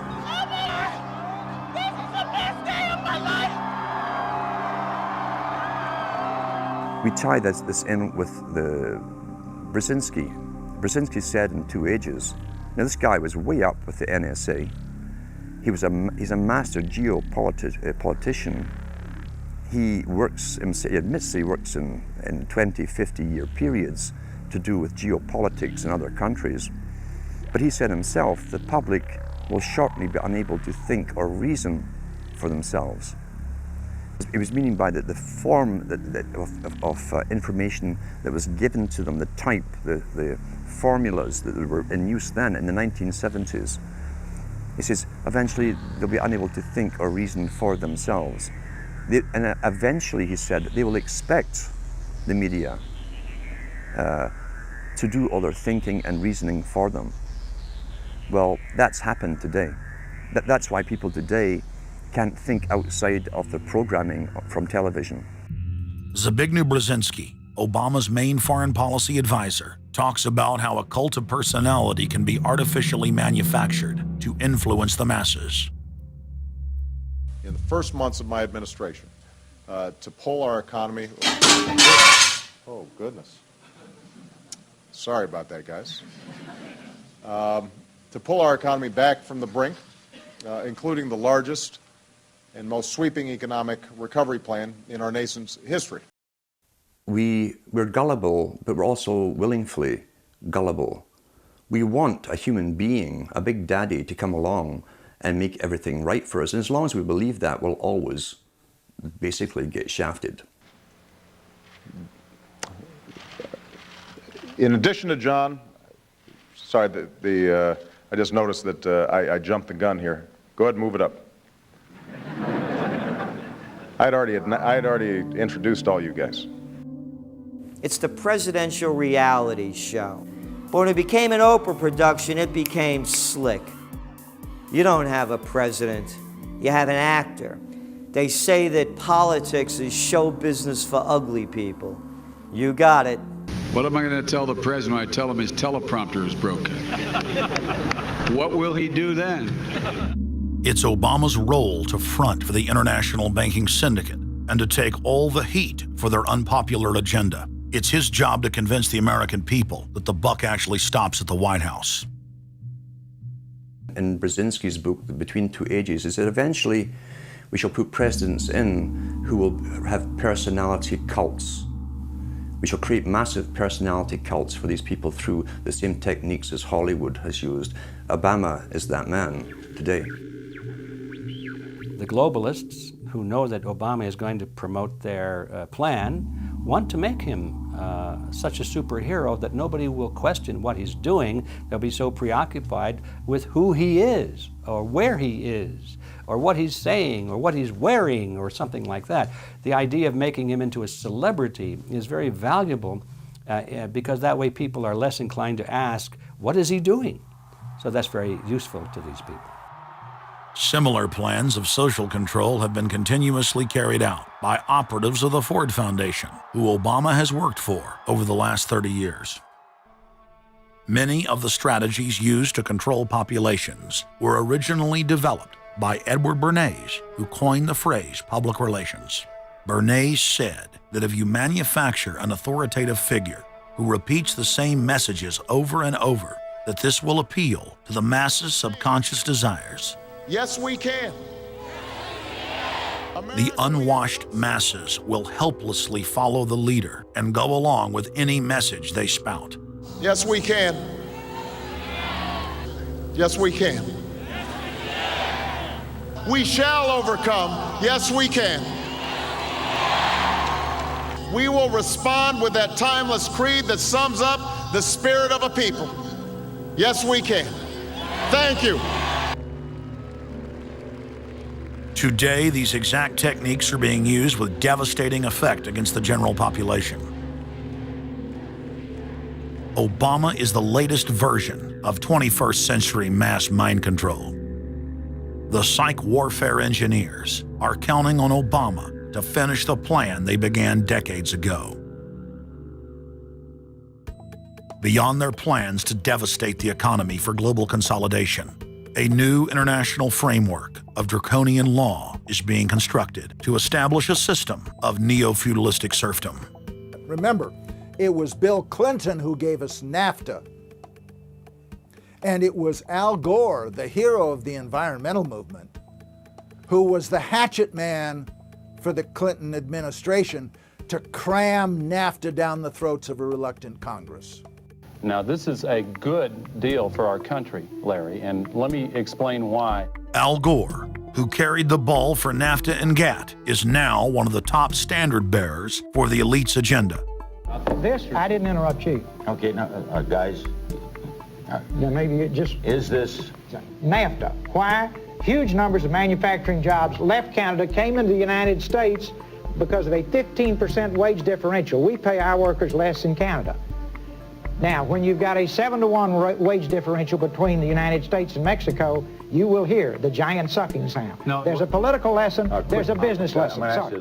He serves as the front man for the carbon tax cap and trade scheme, which will not only increase taxes on every American, but will also transfer our national sovereignty and rights to a tyrannical world government, all in the name of saving the earth. Is the legislation that we are discussing here today, is that something that you are going to personally benefit from? If you believe that the reason I have been working on this issue for 30 years is because of greed, you don't know me. I've been willing to put my money where my mouth is. Do you think there's something wrong with being active in business in this country? I am simply asking for clarification. I'm proud of it. The relationship. I'm proud of it. My name's Dr. Tim Ball. I'm a climatologist. I have a PhD in climatology from the Queen Mary College, the University of London, England. And I've been studying climate both with my 9 years in the Canadian Air Force, where it was essential to flying, and then after that at the university. So it's essentially been the whole theme of my career. Initially we're called climate skeptics. I said, but all scientists are skeptics. If you're not a skeptic, you're not a scientist.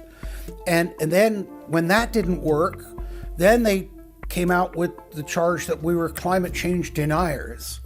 And I remember when I was first called a denier, and it was in the Times of London and England. And of course the word denier was clearly deliberately chosen because of the Holocaust connotations of that term.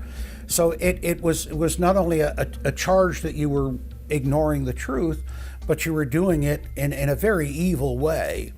And of course, I laugh about that now because my whole career has been anything but a climate change denier.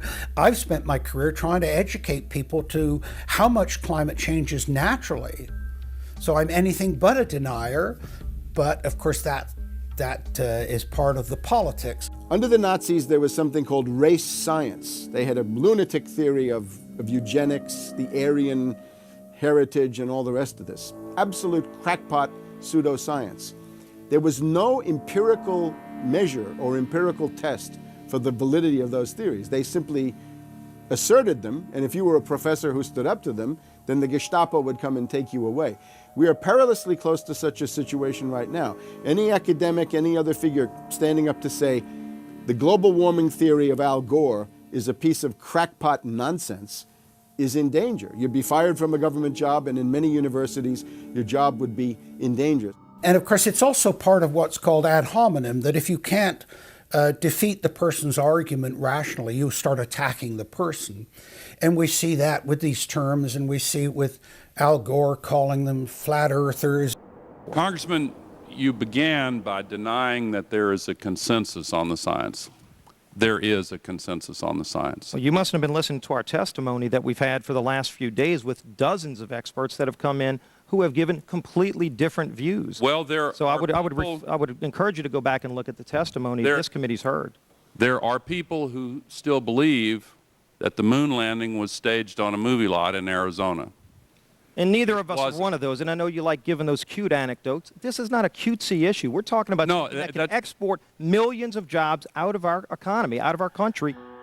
Richard Lindzen, an MIT professor of atmospheric physics, said it many years ago when he said the consensus was reached before the research had even begun. And then scientists like myself that stood up and said, hold on a minute, I got problems with this. Oh, paid by the oil companies, don't trust that guy. What the international scientific community is saying is correct. There is no legitimate basis for denying it. Now, you hear the consensus argument. Well, the majority of scientists.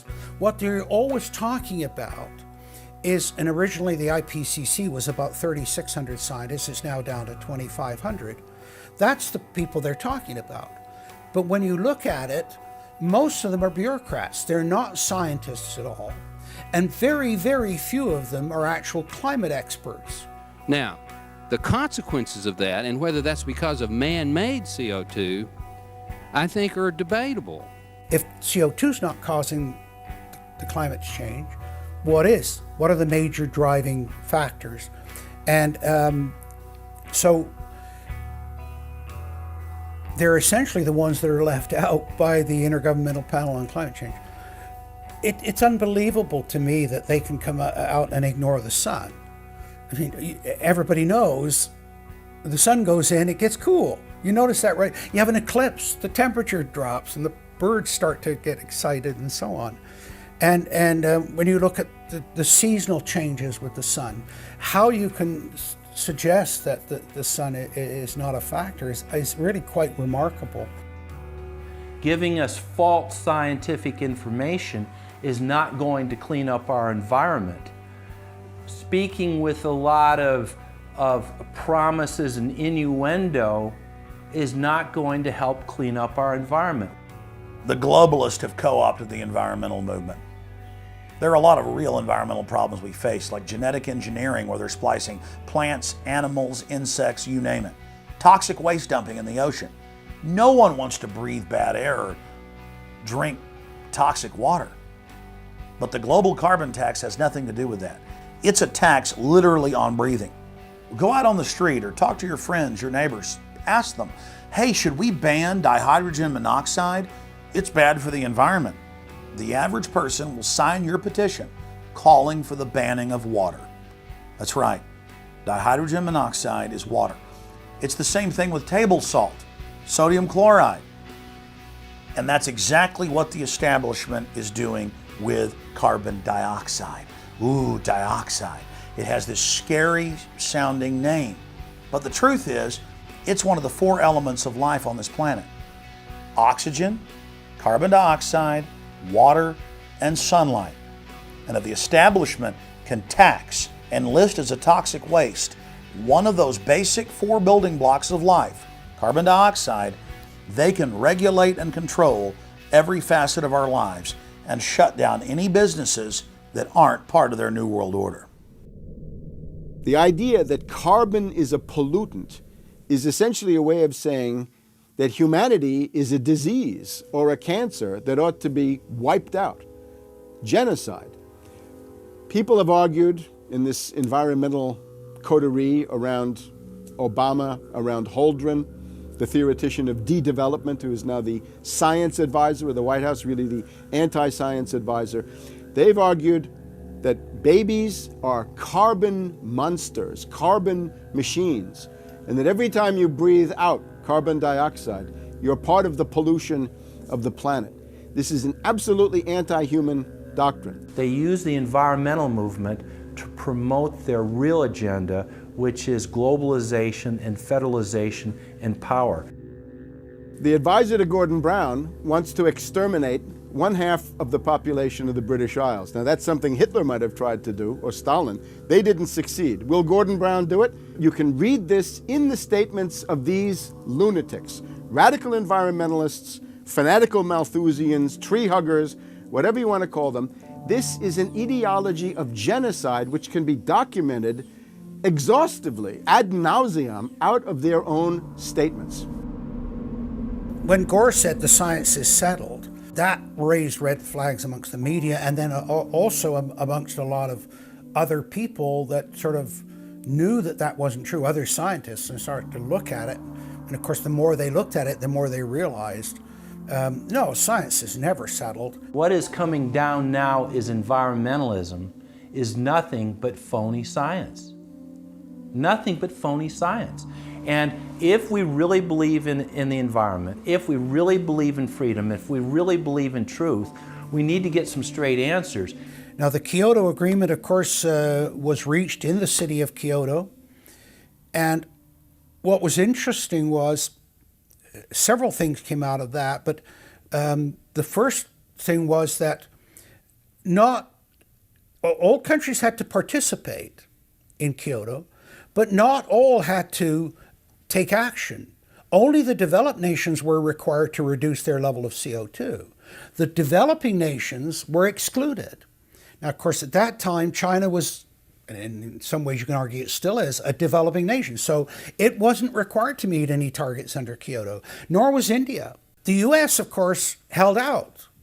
And what's interesting is that the U.S. Senate voted 95-0 against the Kyoto Accord, even though Al Gore was the vice president at the time. And lucky for him, he didn't have to cast a deciding vote. But so it was 95-0 against it, because the U.S. Senate saw, no, this is a socialist distribution of wealth. This is going to cost jobs and economy, and so they scrapped it completely. We're now told that you have to buy carbon offsets. In other words, if you have sinned by having a carbon footprint and by carbon emissions, you've got to buy a carbon offset, which is usually a scam. Somebody claims to have planted an acre of grass in the third world. It never happened. They take your money and laugh all the way to the bank. But they're telling you that in order to cleanse your guilt, you've got to buy a carbon offset. Talk about carbon polluters. You talk about them. It's my understanding that back in 1997, when you were vice president, Enron's CEO, Ken Lay, was involved in discussions with you at the White House about helping develop this type of policy, this trading scheme. And is that accurate? Is it inaccurate? It's been reported. I don't know, but I met with Ken Lay, as lots of people did, before anybody knew that he was a crook. Right, and clearly you can see why so many of us are concerned about this type of cap-and-trade energy tax that would be literally turning over this country's energy economy. I didn't know him well enough to call him Kenny Boy. Well, but you knew him well enough to help devise this trading scheme, and obviously we know what Enron and these big guys on Wall Street like Goldman Sachs, and I know you've got interest with Goldman Sachs. No. Well, that's been reported. Is that not accurate? No, I wish I did. With executives you're partnered in companies with executives from Goldman Sachs. Well, if you're not. Al Gore has got to be the greatest con artist in modern history. This guy claims he invented the internet, even though it's on record he's a liar, and he got away with it. He was the pitch man that successfully sold, as vice president, NAFTA and GATT, that's lowered the standard of living in the United States and Mexico and almost completely deindustrialized our country.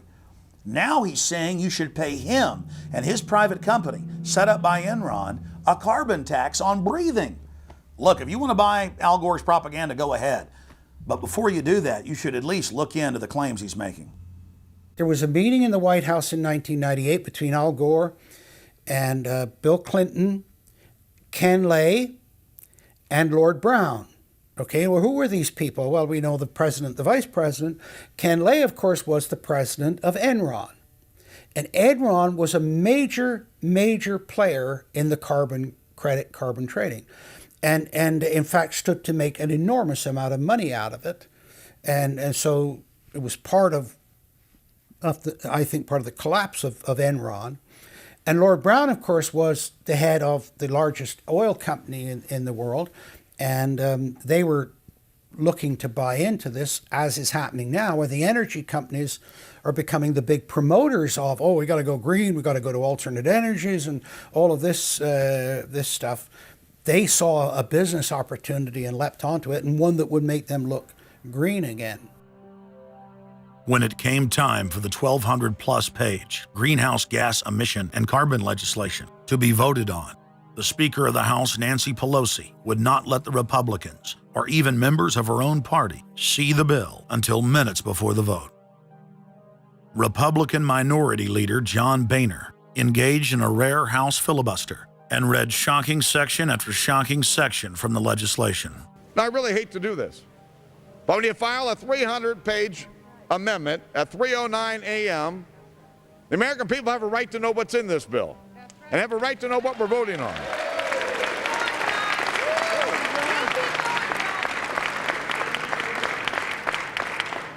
Page 48. Each building code enforcement department receiving a grant under subsection A shall impanel a code administration and enforcement team consisting of at least one full-time building code enforcement officer, a city planner, and a health planner or similar officer. I can take you to Chickasaw, Mercer County in my district. They don't have one full-time person that works for the village, all right, not one. Look at the mandate on every city, village in America right here in this bill. So that we're not only going to tell you what the codes are going to be, but we're going to tell you how many people you need to hire to enforce this. Page 41, determine any geographic area within the contiguous United States that lacks a federal power marketing agency. Because, you know, we can't move power around the country without a federal power marketing agency. We do it today, but now we have to have a new government agency to do this. All California housing standards are now going to be imposed on every American community. You don't have the right to have your own building standards in your community or in your state. Hell no, the federal government's going to tell you what they are. It quickly became clear why Pelosi and the Democratic leadership were desperate to keep the contents of the bill secret before the vote. Now, because of this underlying bill, the federal government will virtually have control over every aspect of lives for the American people. It is time to stand up and say, we get to choose. We choose liberty or we choose tyranny. It's one of the two. The underlying bill represents the tyranny and the intervention of the federal government. It's our choice. What will we choose today? Will we choose liberty or will we choose tyranny? And I know that we'll be facing the single moms that heard from last summer. They can't afford the gasoline bill. They can't afford the propane. You didn't do a great thing. You hurt some really decent families struggling, trying to make it, and this is going to be their death knell. It breaks my heart. I yield back. It is, of course, a carbon tax on economic activity, farming, manufacturing, real production here inside the United States. It would tend to shut down even those miserable remains of an industrial economy that we still have after the collapse of the Detroit automakers and their related subcontractors and so forth. Every home and business in the United States would be federally regulated and controlled. Mandatory home inspections will be carried out by federal inspectors, and it's all at the expense of the homeowner. In New York, they're called the environmental police. On this day, a surprise visit to a market in Brooklyn's Chinatown. And every day you're not in compliance, you face huge fines. Go to page 235. The Secretary may set and collect reasonable inspection fees to cover the cost of inspections required. So number one, they can come in, the federal government can come in and inspect your house and send you the bill. And if they find that you're out of compliance with this new federal code, the Secretary shall assess a civil penalty for violations of this section. And then further, going to page 236, each day of unlawful occupancy shall be considered a separate violation. We're setting up a global warming Gestapo that can literally come in, and now this new term, unlawful occupancy. So now living in your home is considered unlawful under this bill. This is ludicrous. Worst of all, carbon czars in more than 35 federal agencies are given unlimited dictatorial power to tax all forms of carbon and carbon emissions. The Commissar Green Police openly brag that they will have the power to selectively enforce the new edicts on a case-by-case basis. It's funny because when I tell people what I do for a living, the first response usually is, "You're with the environmental police?" There is no environment in New York City. With this new power, the green mafia can take over the entire economy through selective enforcement. We know, Madam Speaker, that this national energy tax will cost the American people $2 trillion. We know that. We know this will result in a loss of 2.5 million jobs every year for the American people. We know that. We know this will result in a reduced standard of living for Americans. We know that. What is the point and what's the benefit? The same central banks that have stolen more than $50 trillion from national treasuries across the planet are now creating a new derivatives fraud through the cap-and-trade carbon tax system that dwarfs their previous Ponzi schemes. We've just watched a financial meltdown in this country, the likes of which hasn't been seen in some time.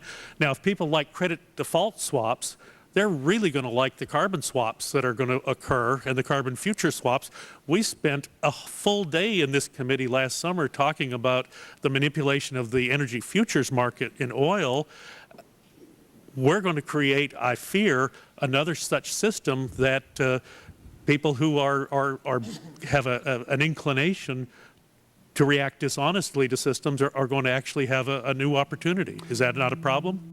A select group of central banks are lobbying for the same legislation to be passed worldwide. Once the so-called green economy laws are in place, only global megacorporations and their subsidiaries will be allowed to do business. Van Jones, Barack Obama's first green job czar, has stated repeatedly on the record that the new green economy is only a cover for a complete revolution against capitalism and the total redistribution of wealth. But what Van Jones doesn't tell his sad followers is that the elite are bragging that the modern green movement was designed from its creation to destroy the middle class and transfer all wealth into the hands of a super elite. They're not doing this to uplift the poor. No, the goal is to enslave the planet and usher in a new dark age. Every nation on Earth is in the process of, or has already passed, its own set of carbon tax laws and regulations. If their plan is successful, every nation on Earth will not only pay tribute to the powerful world government, but every facet of human life will be regulated by the technocratic global planners. Under the carbon tax scheme, China, India, Mexico, and over 150 other nations are exempt from the global tax system. You see, the bankers already own and control the third world. Their final target is the middle class of the West. Once they've dismantled the economies of the United States, Europe, and Japan, they believe no one can stand in their way. In short, the New World Order is a global corporate takeover. In their global corporate state, there is no room for individuality, sovereignty, or independence. As their program begins to face more and more opposition, lawmakers and supporters of the man-made global warming hypothesis want laws to be passed, making it illegal to question their theories. Recently, the head of Greenpeace was forced to admit that the Arctic and Antarctic ice caps grow in the winter and shrink in the summer, and that this is all part of a natural process driven by the tilt of the Earth and the Sun. The cosmic radiation coming from space, the amount reaching the Earth is affected by the strength of the Sun's magnetic field. So the magnetic field of the Sun is almost like a gateway controlling the cosmic radiation reaching the Earth. The magnetic strength of the Sun is also related to the number of sunspots. So they are directly related to changes within the inner structure of the Sun. The amount of cosmic radiation reaching the lower atmosphere creates more cloud, right? And cloud forms, you need to have what are called condensation nuclei. That is, little particles around which water can change from water vapor or gas into water droplets, minute particles that are visible in the form of clouds.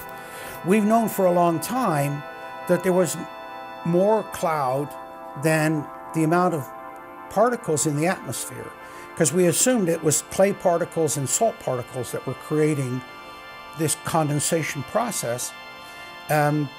But there was this gap. We now realize, of course, it's the cosmic radiation that's doing it. So what the cosmic radiation is doing, controlled by the magnetic field of the sun, is it's like putting up a screen in the greenhouse and blocking out the sunlight. And of course, that then affects the temperature of the Earth. That's why there's a relationship between the sunspots and the temperature on the Earth. So we now know the mechanism, but they completely ignore that. More than 31,000 scientists from across the United States, including more than 9,000 PhDs from the fields of climatology, atmospheric science, earth science, and hydrology, signed a petition rejecting man-made global warming as a scientific fraud. This shattered the hoax of the so-called consensus that the mainstream media had been pushing for years, that every scientist on Earth believed that man-made global warming was a fact. If the people are able to block their carbon tax takeover, the elite's agenda to establish a planetary world government will collapse. To force their unpopular agenda upon the planet, the controllers are racing to complete the construction of their police state control grid. Borrowing from tactics used in the past by communist, fascist, and other totalitarian regimes, every form of classical textbook tyranny is now being implemented in the West. In the United States, the central government is federalizing local police. State and local officers are in a great position to collect important information on terrorists and their allies, and the Terrorist Screening Center stands ready to help you. This video, produced by Homeland Security, is required viewing for all departments in the U.S. And with the teamwork of local, state, and federal law enforcement, we have an excellent opportunity to see the picture and solve the puzzle before these terrorists can strike again. State, county, and city police now take their marching orders directly from DHS and FEMA. The videos and training manuals turn peace officers, once guardians of the Republic, into secret police. See way down there? There's a woman taking photos of the dam. Someone called 911 and reported a suspicious person. As you guessed, she's gonna be a Category 3 hit. And since it's very important that we don't let her know that we know, both the dispatcher and the officer need to make sure she doesn't hear the radio traffic. Stand by. If I could ask you to wait right here, please. Sure. Everyday items and activities are listed as proof that you are sympathizing with shadowy boogeymen of terror. Of course, he's going to keep his eyes open for anything interesting or unusual in the car. That would include cameras, binoculars, video equipment, GPS, maybe things like sleeping bags that suggest they're living out of the car. From their inception, Homeland Security and Northcom were set up to dominate the people and the states, not to fight the CIA-created Al-Qaeda. Patriotic members of the military and law enforcement, at great risk to their lives and careers, have sent this filmmaker federally and internationally produced law enforcement manuals, textbooks, documents, and videos. The MIAC report, distributed to Missouri law enforcement, lists gun owners, libertarians, constitutionalists as potential terrorists. The federally written document went on to list Ron Paul, Bob Barr, and American flag bumper stickers as dangerous paraphernalia linked to white supremacists. Even before 9/11, FEMA was quietly indoctrinating local police to have a hatred of the Founding Fathers and everything our constitutional republic stands for. Who was the first terrorist organization in the United States? Who? Founding Fathers. Founding Fathers. You mean Thomas Jefferson? Oh, yeah. You mean George Washington? Oh, yeah. Paul Revere? Yeah. These guys right here, let me ask you something. Did they try to scare people? Oh, yeah. They tried to intimidate the British. Did they use acts of violence? Your founding fathers, my founding fathers, were involved in acts of terrorism against British officials because they systematically had British officials assassinated. In the old Soviet Union, Nazi Germany, and Maoist China, the police's main job was not fighting crime. In totalitarian forms of government, the police are political enforcers, or commissars as they were known in Russia. It's their job to spy on the public and to intimidate the exercise of free speech. Once a climate of fear has been achieved, the public begins to self-censor, to shut down. Once the people have been intimidated to withdraw from the field of intellectual battle, the tyrants have a free hand to expand their oppression and looting of the helpless serfs. The average man and woman is in a trance. They get home from work, they don't even talk to their children. They turn the television on, and they let those corporate messages set the agenda in their lives. If we want a revolution against these social engineers and the scientific dictatorship, we have to start getting back to basics, having barbecues, knowing our neighbors, loving our husbands and wives, spending time with our children, and getting back to real human culture.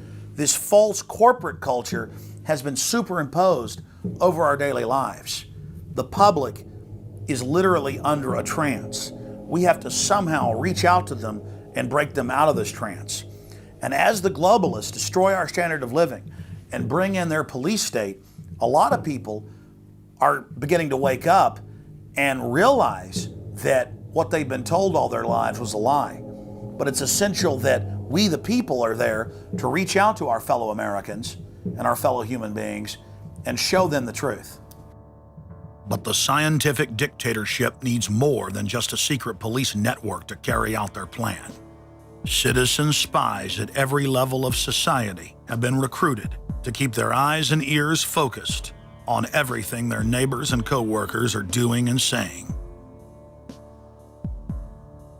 More than 50,000 private sector executives have been recruited by FEMA to secretly serve as deputy FBI informants under the InfraGard program. Now there are more than 75,000 preachers serving FEMA in the clergy response teams.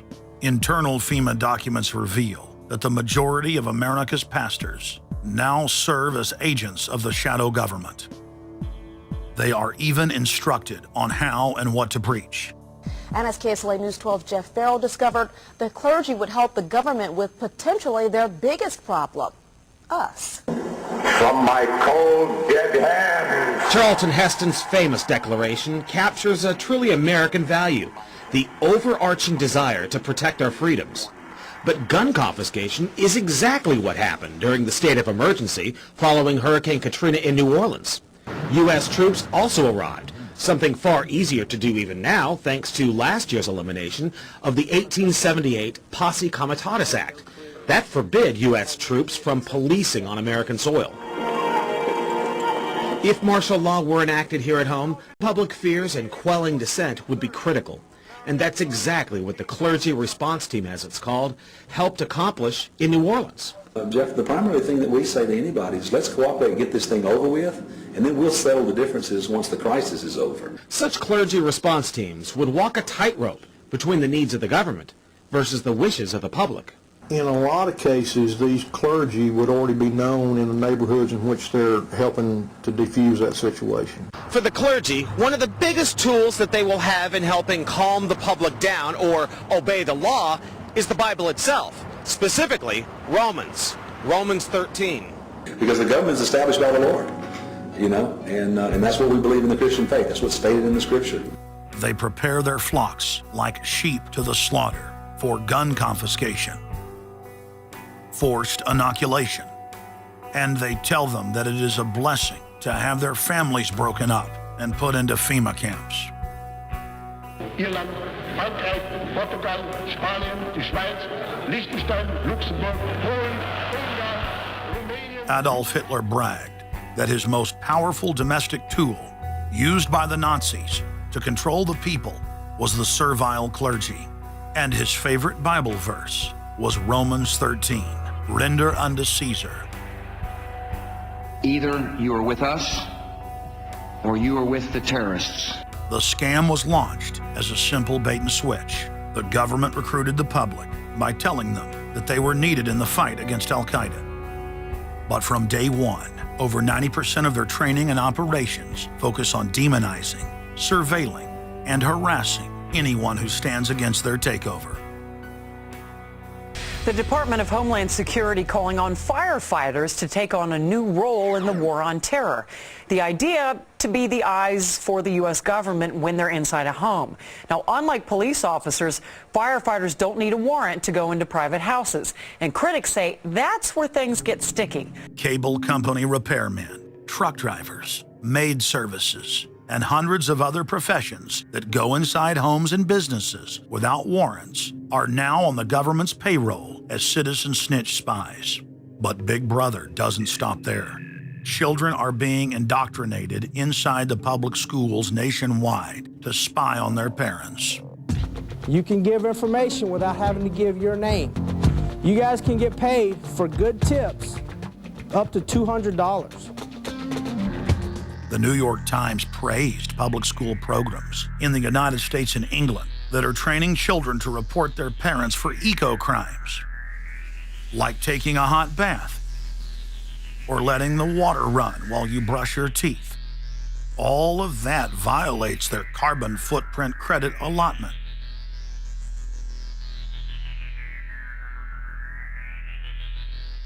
Check it out, check it out. And that's where we come in. We're the carbon cops and we're on the lookout for energy wasters. Our job is to get all Australian households to cut their carbon emissions. So Carbon Cops is a program that looked at energy use in a domestic sense. We went into people's houses and got them to reduce their energy use by 50%. Sadly, the Boy Scouts of America have now contracted with the Department of Homeland Security and are now training more than 20,000 Boy Scouts in anti-terror urban warfare mount training. The federal grants are very specific. The Scouts are trained to carry out seek and destroy missions against disgruntled veterans of the U.S. Armed Forces. Good evening, everyone. Homeland Security is enlisting some unlikely new recruits to fight terrorism and help with other emergencies. The Girl Scouts. Girl Scouts across the country and here in East Tennessee are now taking part. 9-year-old Elise Murphy has already earned a lot of Girl Scout patches. And now, every member of the 3.4 million Girl Scouts of America is now being trained by the Federal Emergency Management Agency to aid and support Homeland Security in disaster and anti-terror operations. One of the things that if you talk to our generals, they are desperate for is a civilian counterpart to our military forces. Everybody somewhere between the ages of 18 and 25 will serve 3 months of basic training and understanding in a kind of civil defense. So is this compulsory then? Well, you have to, in a sense, it's a required of everybody, 18 to 25, 3 months, and at some point at that point you do it. Creating citizen armies in one way is, it's disgusting, because what you do is you get young kids and you can mold their minds easily.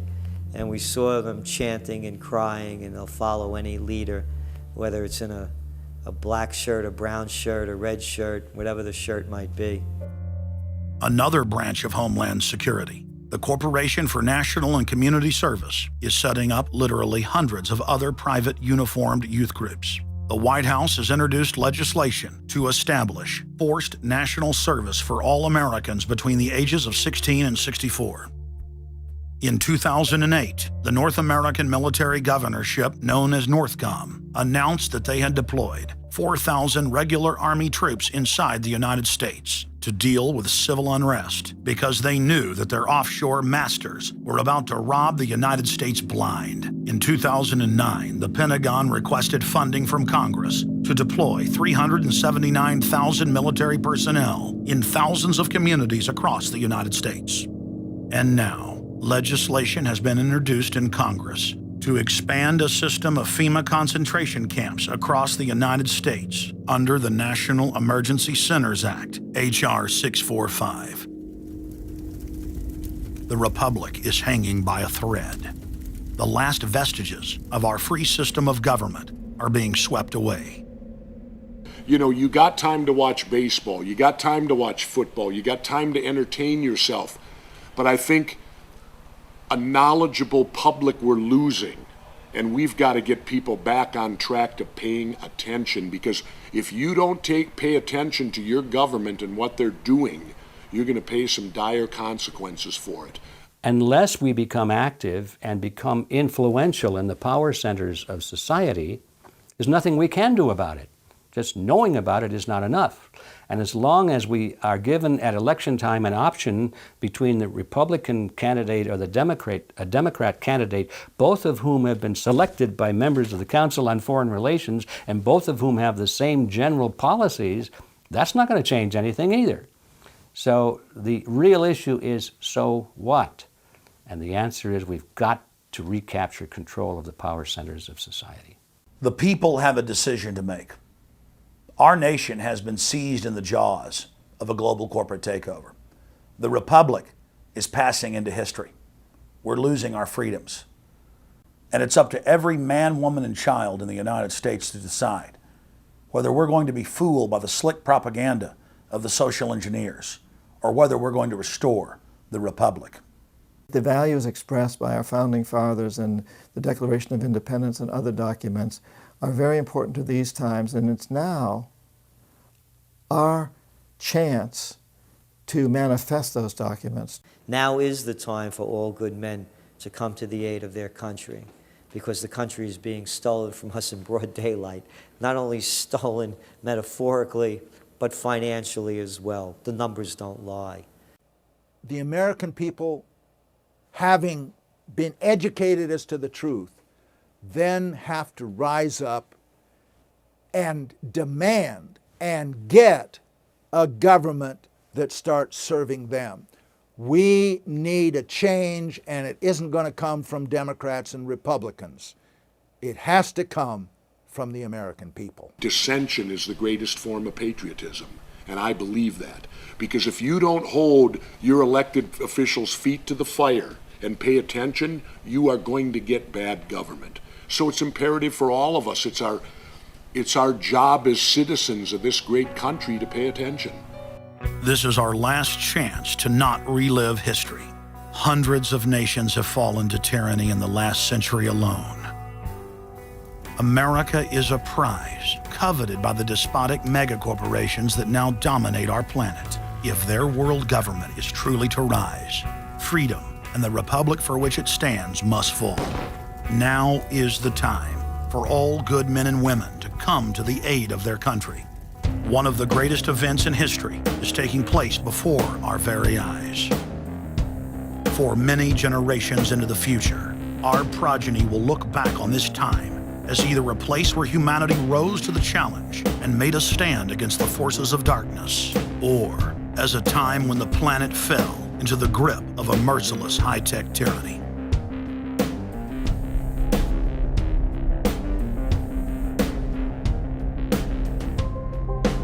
In Part 2 of Fall of the Republic, you will learn the elite's master plan for humanity.